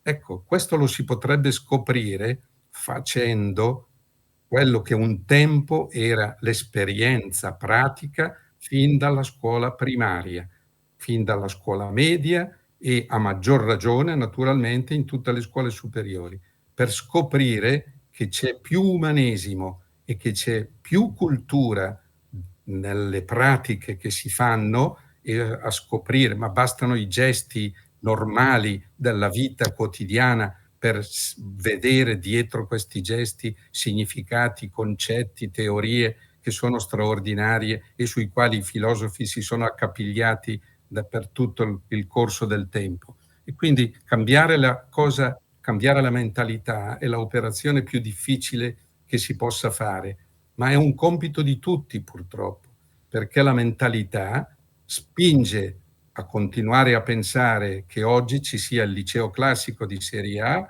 l'istituto tecnico di serie B, l'istituto professionale di serie C, il CFP che sono di serie D, e l'apprendistato non professionalizzante, ma quello di primo livello formativo o di terzo livello, e addirittura di fuori gioco, perché in fondo si contamina con il lavoro. Il lavoro è come l'energia elettrica dei tralicci Enel di un tempo. Chi lo tocca muore, mentre invece chi lo tocca dovrebbe essere quello che aiuta tutti, come ricordava l'intervento del direttore della Cassa Rurale, dovrebbero essere tutti a coinvolgere in questa passione ricostruttiva e di allargamento delle responsabilità individuali, personali, e quindi a concepire a fianco dei diritti anche i doveri e quanto le relazioni umane stiano in piedi se e soltanto se, appunto, accanto ai diritti noi realizziamo anche i doveri. Se avvenisse questo, probabilmente ci sarebbero molti più apprendistati, molta più alternanza formativa e molta più pratica didattica che è giocata sulle esperienze e sulle pratiche. Bene, grazie.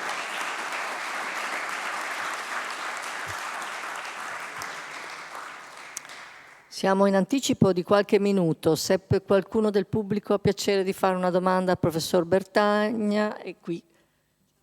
C'è una domanda, prego. Aspetti il microfono perché sennò... Ecco, grazie.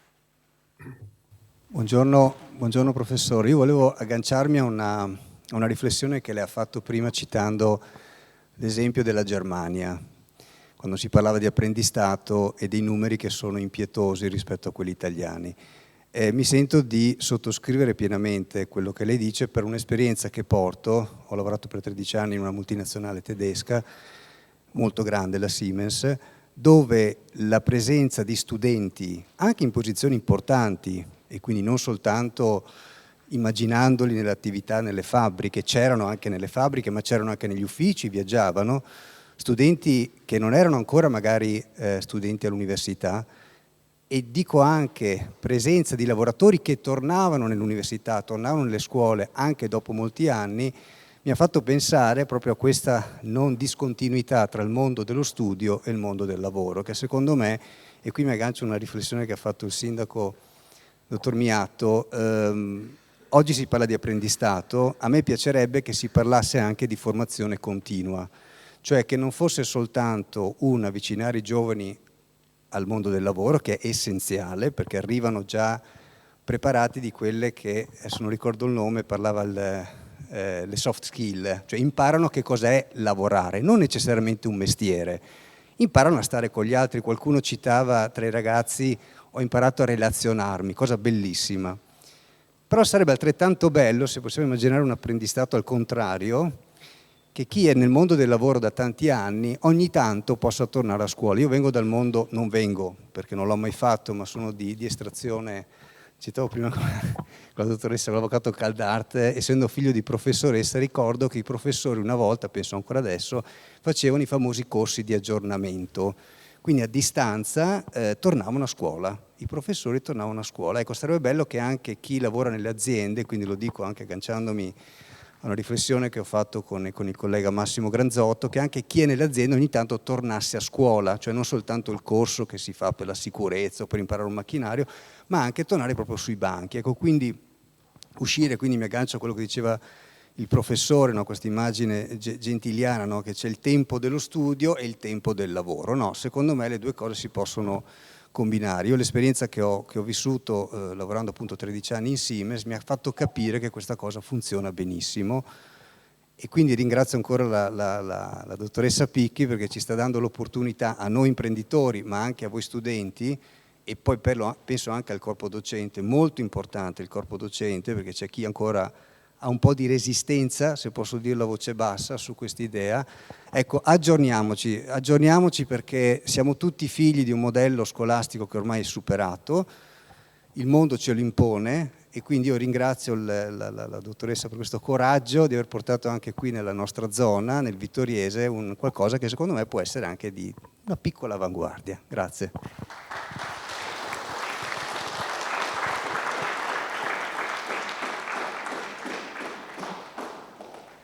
Bene, quindi non era una domanda per il professor Bertagna, ma era, come dire, una riflessione da condividere. Qualche altra riflessione?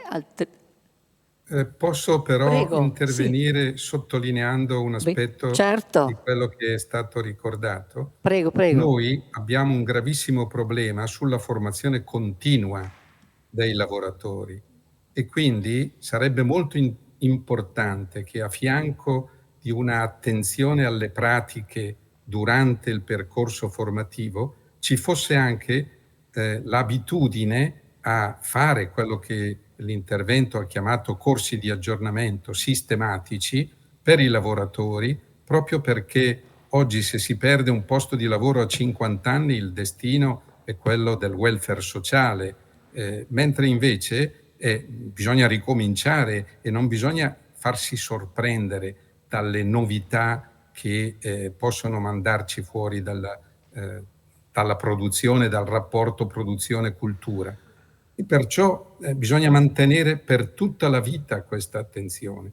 E prima si citava la Germania. La Germania avrà tanti difetti, però ha avuto il Settecento e l'Ottocento in cui il rapporto fra teoria e pratica, fra lavoro e studio, era coltivato addirittura nelle università, perché personaggi come Basedov o come Pestalozzi o comunque tutto quello che era il neo-umanesimo tedesco, si fondava proprio su questa unità intrinseca tra cultura teorica e pratiche operative e pratiche sociali.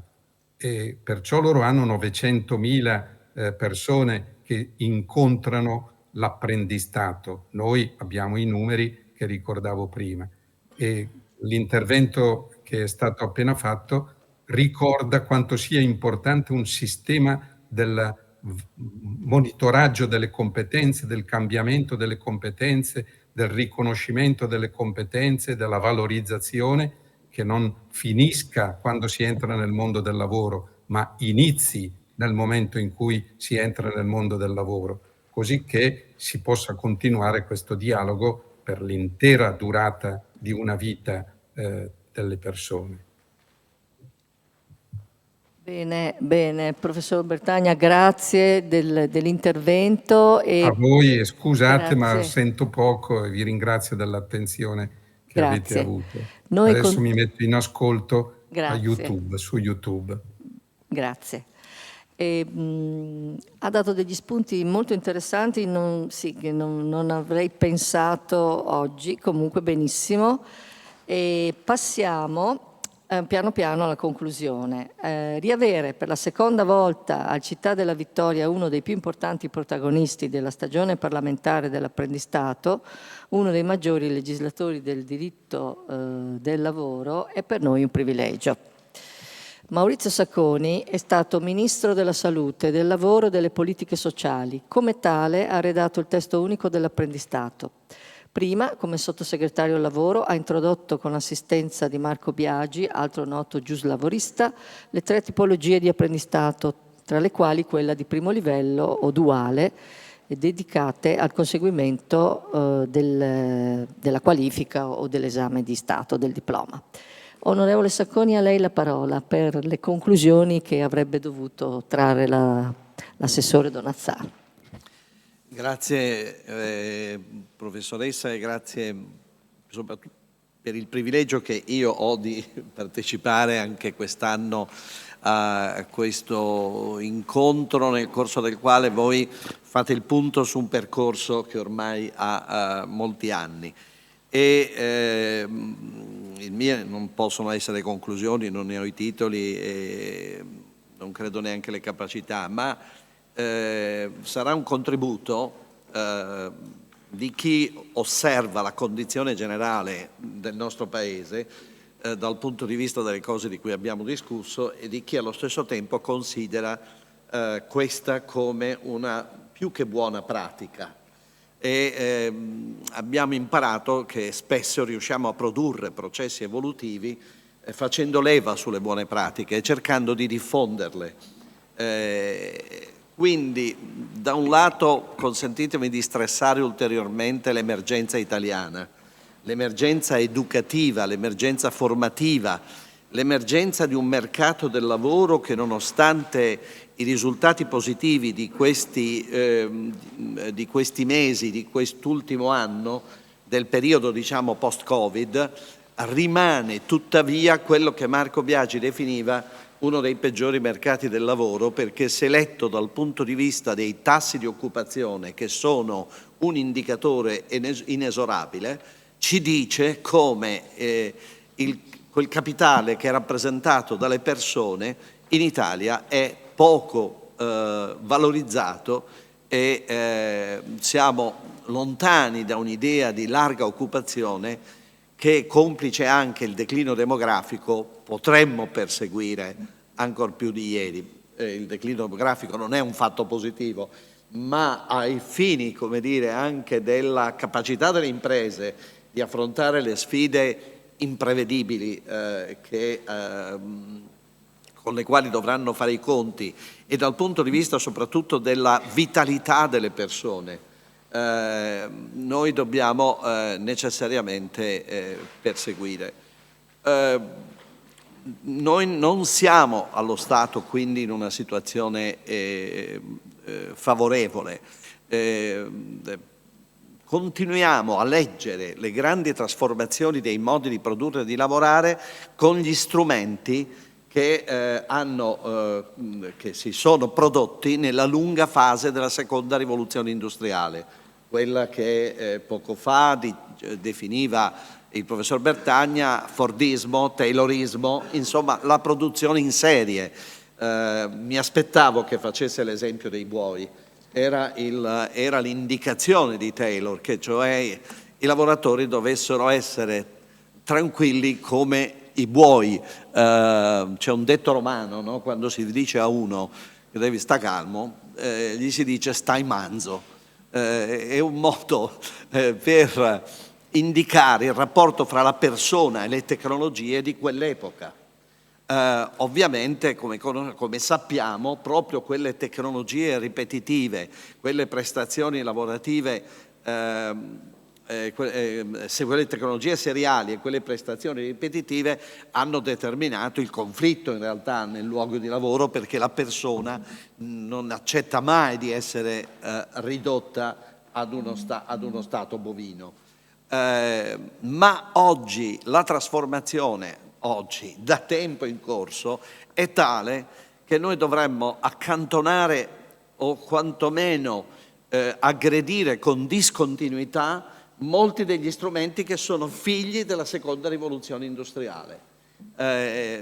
L'intuizione straordinaria di Marco Biagi fu questa. Marco Biagi viene assassinato il 19 marzo del 2002 e non conosceva internet, però aveva capito che stava morendo il Fordismo, che giorno dopo giorno quella che allora era la rivoluzione informatica, che in realtà abbiamo attraversato senza mettere in discussione nulla di quello che avevamo, capiva che quella rivoluzione informatica avrebbe ridato un volto ai lavoratori e avrebbe cambiato i modi di produrre, anche se non poteva intuire tutto quello che è venuto dopo. Basti pensare che già l'Internet of Things è un concetto superato dall'intelligenza artificiale, e quando usiamo il termine intelligenza artificiale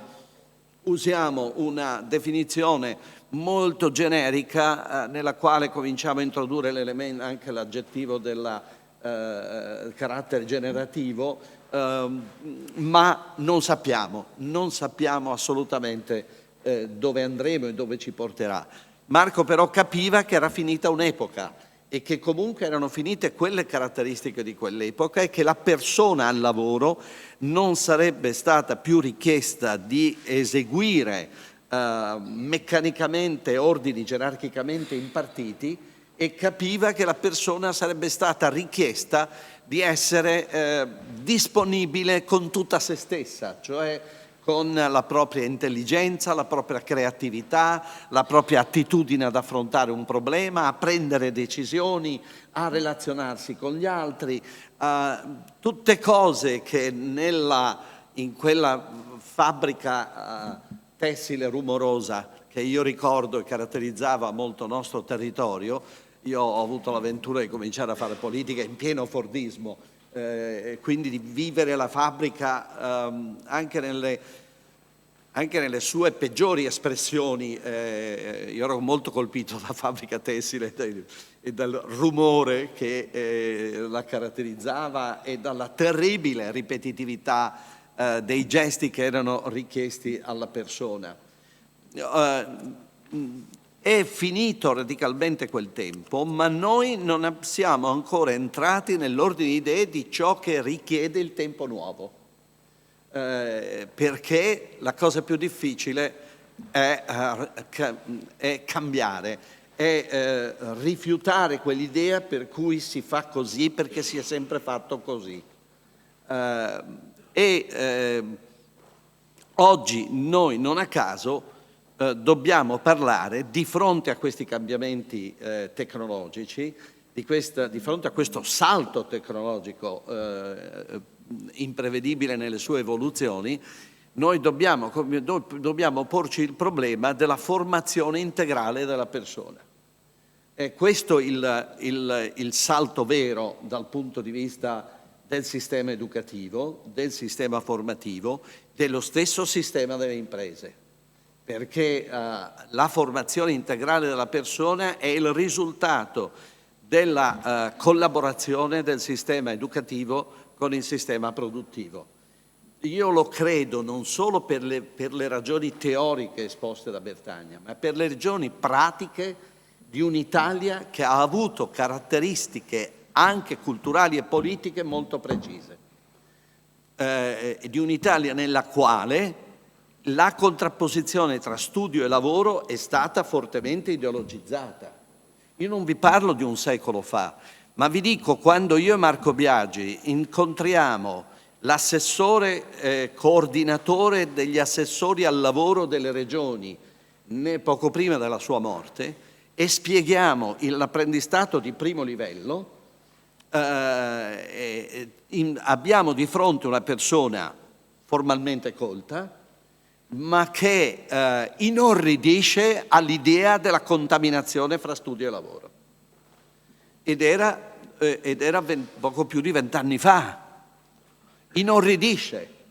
E quando noi incontriamo la conferenza dei rettori e facciamo un ragionamento sull'apprendistato di terzo livello e più in generale sulla dotazione delle università di uffici di placement, che non avrebbero dovuto essere uffici di collocamento, ma strumenti di collaborazione fra l'università e il territorio per coprogettare percorsi educativi, nella conferenza dei rettori ci trovammo soli, incompresi, perché sembrava che noi volessimo piegare il sistema educativo a esigenze contingenti del mercato del lavoro, a esigenze contingenti delle imprese. Sembrava che noi, nel momento in cui dicevamo che bisognava passare dalla didattica delle conoscenze alla didattica delle competenze, noi volessimo, privare la persona di quelle conoscenze di base per privilegiare esigenze immediate del sistema delle imprese. Cioè si faceva fatica a capire la valenza educativa del lavoro. Ancora oggi voi sapete che è recente, per esempio, una polemica sulla possibilità che dei giovani vadano in un negozio McDonald's per 15 giorni. Perché l'atteggiamento è quello per cui questa sarebbe un'esperienza lavorativa funzionale ad imparare come si sta in un negozio McDonald's.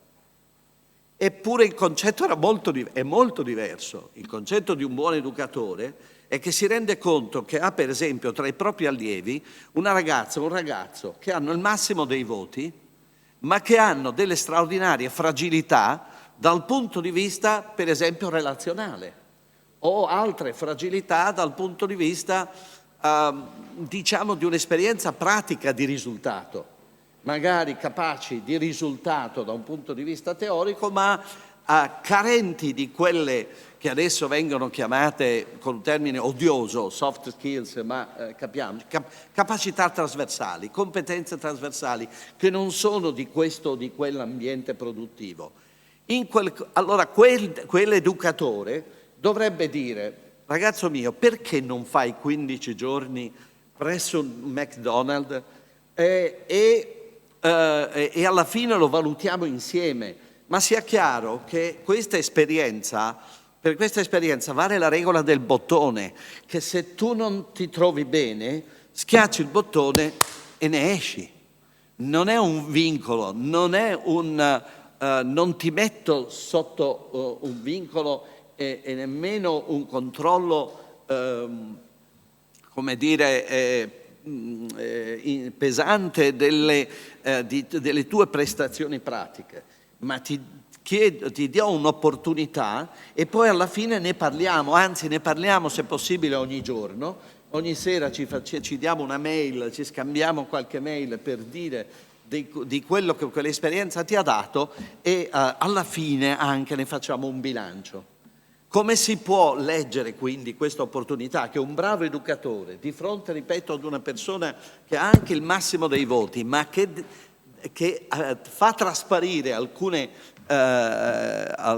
carenze anche, diciamo, della formazione del carattere, non possa fare un'esperienza di questo tipo. Voi sapete che polemica ideologica invece è nata dal fatto di dire vanno al McDonald's, come se, ripeto, fosse un'esperienza finalizzata a diventare stabilmente per tutta la vita, anzi perché quando poi un lavoro viene colpevolizzato viene disegnato da coloro che hanno questo approccio ideologico come la condanna di una vita, mentre normalmente quando il professor Bertagna, che io considero il più grande pedagogista vivente, faceva il camionista, non ve l'ha detto, ma lui faceva il camionista quando studiava all'università, non pensava di fare per tutta la vita il camionista.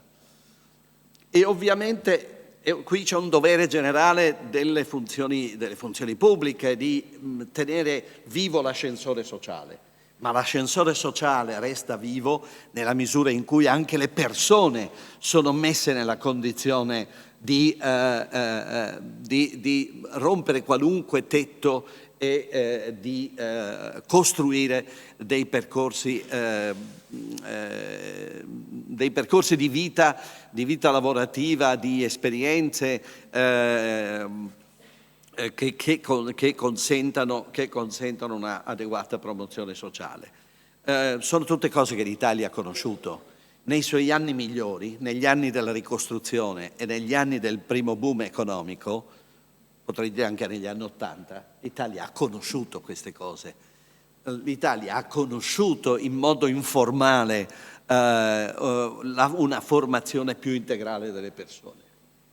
E con l'avvento delle ideologie, con il sovraccarico ideologico, che l'Italia perde quella dimensione concreta che aveva sperimentato con successo delle persone e dell'economia nel corso degli anni 50, dalla liberazione a tutti gli anni 60.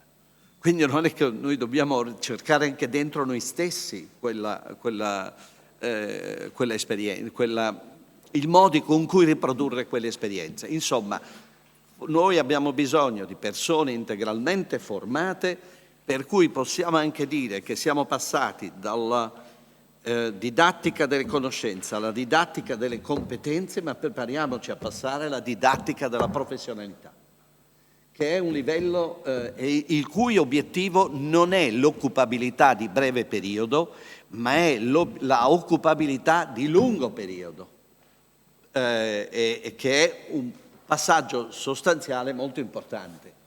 E la didattica della professionalità è proprio quella didattica che dovrebbe consentirci di avere un'attitudine all'integrazione continua di apprendimento teorico e pratico e di avere l'attitudine, quella formazione continua tanto invocata e spesso fatta solo per far festeggiare i formatori, mentre invece serve appunto a quelli da formare, e che quindi quella didattica della professionalità che mette le persone in condizione poi di governare i cambiamenti tecnologici. Parliamo tanto di intelligenza artificiale, abbiamo paura che consumi posti di lavoro, abbiamo paura che sostituisca l'uomo nella sua componente più originale, cioè l'intelligenza. Eppure anche qui dipende da noi, dipende dall'uomo. L'uomo si sottomette alle macchine se ha paura di se stesso, se l'uomo stesso è portatore di antropologia negativa. Voi immaginate quei medici che sono spaventati dalle possibili responsabilità civili e penali e che potrebbero affidare tutte le loro competenze dagli algoritmi, che potrebbero cioè, non fidandosi dei propri simili e avendo paura per le responsabilità a cui vanno incontro, sapete che si parla di medicina difensiva, no? Quella che ti fa fare una diagnostica in più di quella che servirebbe. Ma potrei parlare anche di burocrazia difensiva, quella per cui, per evitare un abuso d'ufficio che non si nega a nessuno, ne so qualcosa, o per evitare quindi una responsabilità contabile, che è peggio ancora di quella penale. si possono delegare a procedimenti ulteriormente irrigiditi decisioni che invece in un tempo nel quale le tecnologie aumentano la capacità della persona potenzialmente, decisioni che dovremmo prendere responsabilmente, non scappando quindi dalla responsabilità, ma anzi esaltandola, riscoprendo, se volete, anche un concetto che si chiama discrezionalità della decisione, entro determinati limiti ovviamente. Non altro che fuga dalla discrezionalità, dalla responsabilità, consegna alla macchina degli uomini. Allora, mi viene tra tutti i contenuti di una formazione integrale della persona, mi viene da sottolineare molto il pensiero critico. Quindi che si tratti di un liceo o che si tratti di un'Ipsia, perché io condivido quello che ha detto Bertagna prima, non esiste serie A, serie B, serie C, serie D, è l'ideologia che aveva dato a intendere anche ai nostri giovani in relazione magari alla classe sociale di provenienza, che dovevano fare chi la serie A, chi la serie B, chi la serie C, chi la serie D. Non esistono, perché Bertagna da sempre dice: noi possiamo portare ogni giovane italiano a conoscenze, competenze, professionalità di tipo superiore se attraverso l'orientamento, attraverso questa densità di esperienze teoriche e pratiche, gli facciamo individuare i suoi talenti e perseguire le sue capacità. Ogni giovane italiano deve poter arrivare, altro che drop out, arrivare a conoscenze e competenze di tipo professionalità di tipo superiore. Se partiamo quindi da questa idea, tutti dobbiamo promuovere il pensiero critico. Se vogliamo, il pensiero critico ha un contenuto anche morale. La parola non faccia paura, perché esiste una morale della tradizione nazionale che ci aiuta a distinguere il bene dal male nel momento in cui siamo bersagliati da fonti di apprendimento informalissime e non controllate.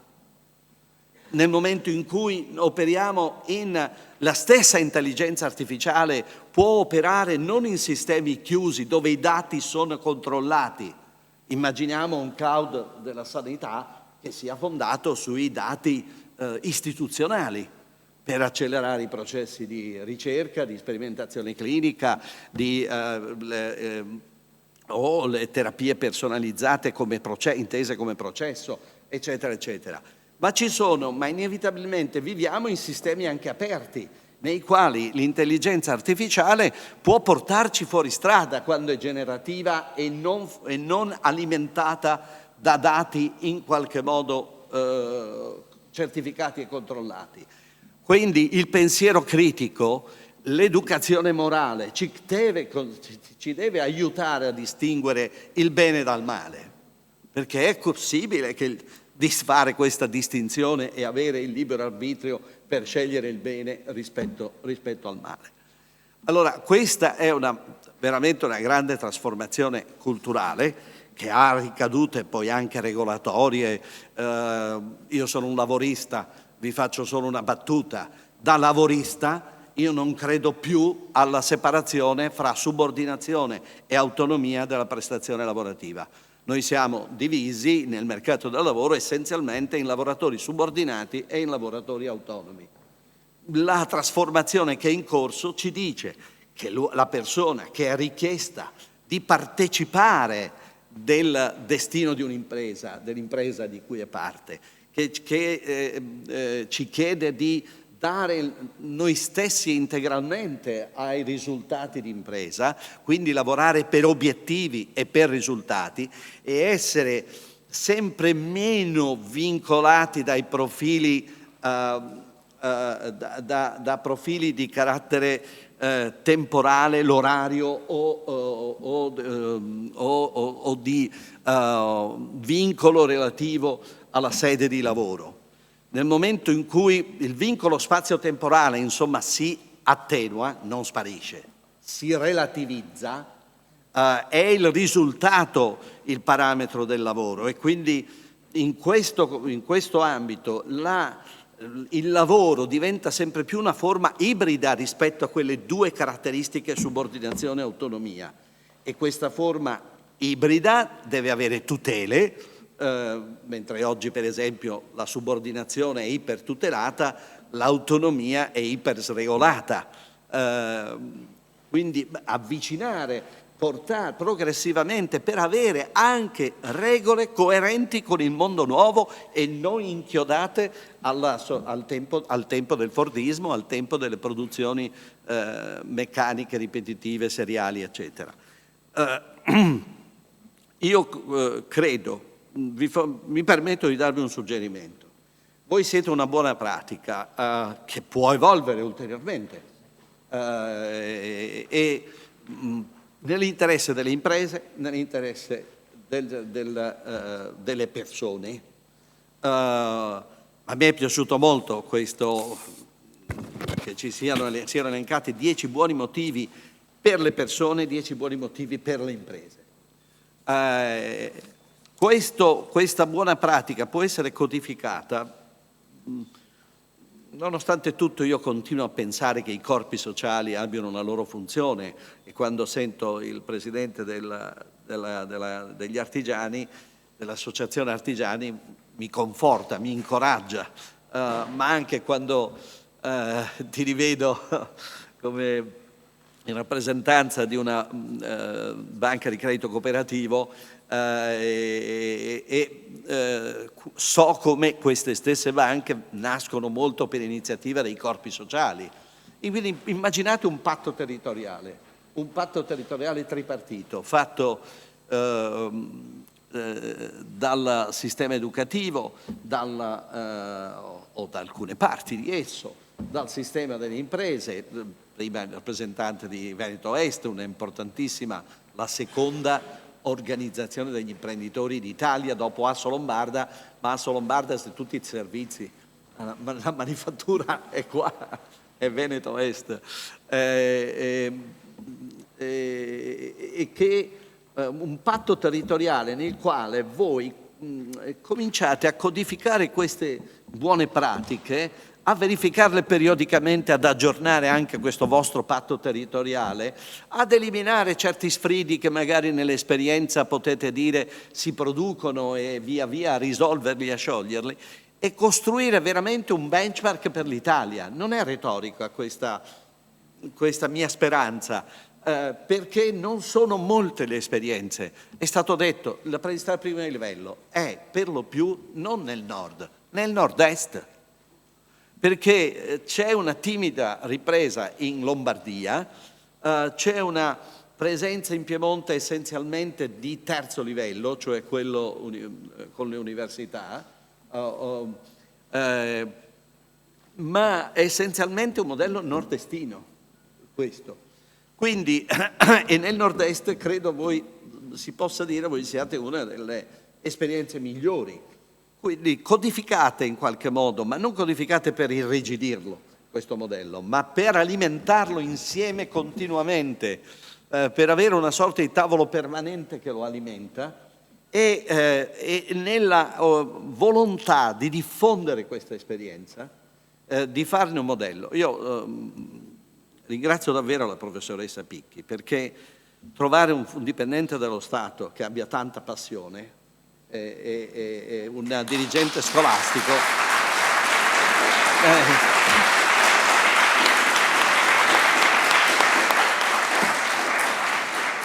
e io mi auguro anche che io vedo nello Stato poi si è costretti ad andare in pensione nel momento in cui si ha anche il massimo delle capacità e delle competenze, delle esperienze, che mi pare una follia, quantomeno come obbligo è una follia, quantomeno come obbligo, perché sai, i diritti in Italia non si tocca mai, ma quindi, ma quantomeno sui doveri, se si potesse un po' anche aggiustare. Io ho scritto da poco un libro sullo Stato molto poco generoso, e quando si considera in modo critico un sistema, ovviamente le eccezioni purtroppo sono la conferma dei difetti,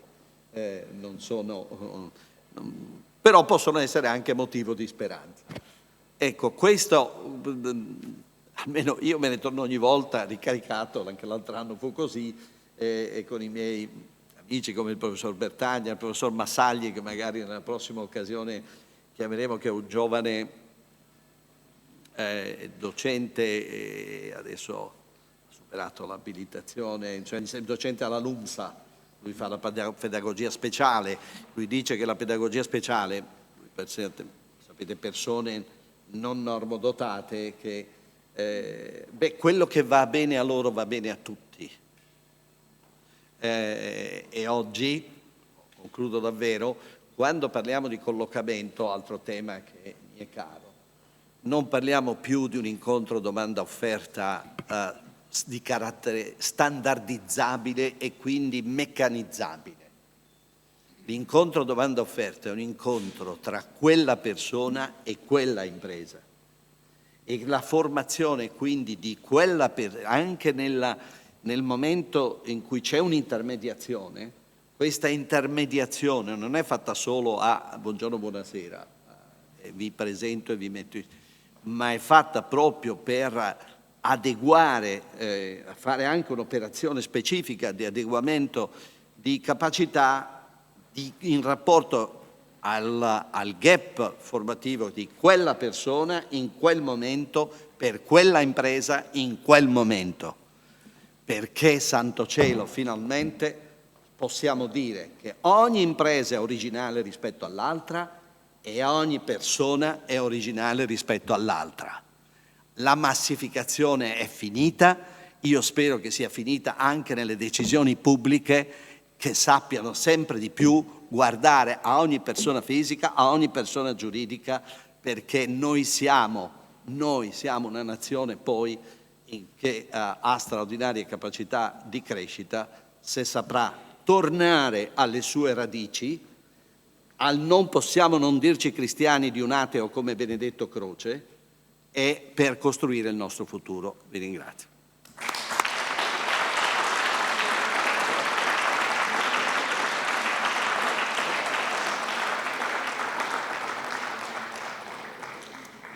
Bene, ringrazio l'onorevole Sacconi. No, va benissimo, anche perché abbiamo tempo per fare le cose con calma. Se ci sono interventi è possibile averli, quindi se qualcuno vuole ancora aggiungere qualcosa. Non c'è niente da aggiungere a quello che lei dice, perché condivido. E sì, anch'io sono dell'idea un patto territoriale. Questa è una cosa a cui non avevo pensato e possiamo vedere di fare qualcosa.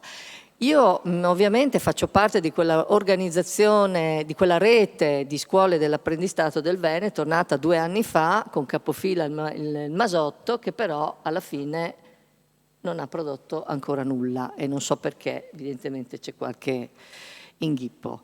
Comunque, continuiamo così. Sono d'accordo che ogni anno bisogna migliorare e per migliorare bisogna fare autocritica, è inutile, non se ne viene fuori. Confrontarsi e continuare in un'azione di personalizzazione del percorso, perché secondo me è lì la chiave di lettura. Tant'è che avevamo già pensato di portare l'Atlante del lavoro e di imparare a usarlo, perché è fondamentale per codice Ateco, azienda, competenze in uscita dei percorsi e evidenze, perché lì ci sono tutte le evidenze già scritte, quindi non dobbiamo neanche creare, dobbiamo solo imparare ad attingere. Prima di passare ai saluti, inviterei le nostre 2 hostess, Martina e Martina, a consegnare ai nostri relatori un segno di riconoscenza. Ecco, consegniamo dei fiori anche opportunità. Ecco, agli altri relatori non presenti verrà consegnato separatamente. Aggiungo un grazie sottolineato da Fiori sia a Confindustria Veneto Est, alla dottoressa Riccamboni e anche alla dottoressa Maggiolo. Prego.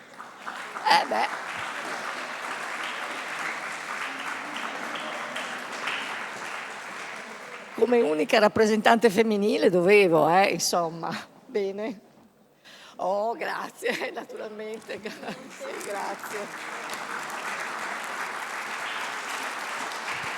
Bene. Ecco, permettetemi gli ultimi ringraziamenti. Ora, prima di congedarci tutti, ringrazio quanti a vario titolo hanno permesso che il progetto apprendistato diventasse una realtà. Docenti dei consigli di classe coinvolti, cito uno per tutti il professor Bitz, coordinatore del progetto, i docenti tutor, le imprese, Confartigianato Marca Trevigiana, Confindustria Veneto Est, nonché i veri protagonisti di questa stagione che sono i nostri studenti di quarta e di quinta. Permettetemi altresì di esprimere la mia gratitudine a quanti a vario titolo hanno dato un costruttivo apporto all'allestimento di questo convegno, in primis ai relatori, alla dottoressa Sardella, al professor Bertagna, all'assessore Donazzan e al senatore Sacconi, a Banca Prealpi, ad Ampal, al Comune di Vittorio Veneto per questa meravigliosa location, a Confartigianato Marca Trevigiana e Confartigianato Vittorio Veneto, a Confindustria Veneto Est, ai nostri tecnici Massaro e Loris Bitz, al professor Massimo Daros per la realizzazione del filmato, alle insostituibili Giovanna e Valeria, che sono due nostre collaboratrici, al personale del museo, a Federico anche, perché è sempre bravissimo, in primis alla signora Carla del museo e dalle nostre due giovani hostess Martina e Martina, si chiamano entrambe Martina, e naturalmente alla professoressa Pagotto che ha organizzato e mi ha dato una mano enorme nell'organizzare questo evento. Sono convinta che la via tracciata in questi 2 anni garantirà all'Ipsia Città della Vittoria una lunga vita all'insegna di una peculiarità identitaria che io considero straordinaria. Grazie, saluto i ragazzi che adesso saranno liberi di rientrare a scuola se hanno il pomeriggio oppure a casa, immagino a casa, se non hanno impegni pomeridiani, e agli altri chiedo di rimanere in sala ancora qualche minuto per le interviste, le foto e quant'altro. Grazie a tutti, buona giornata, grazie.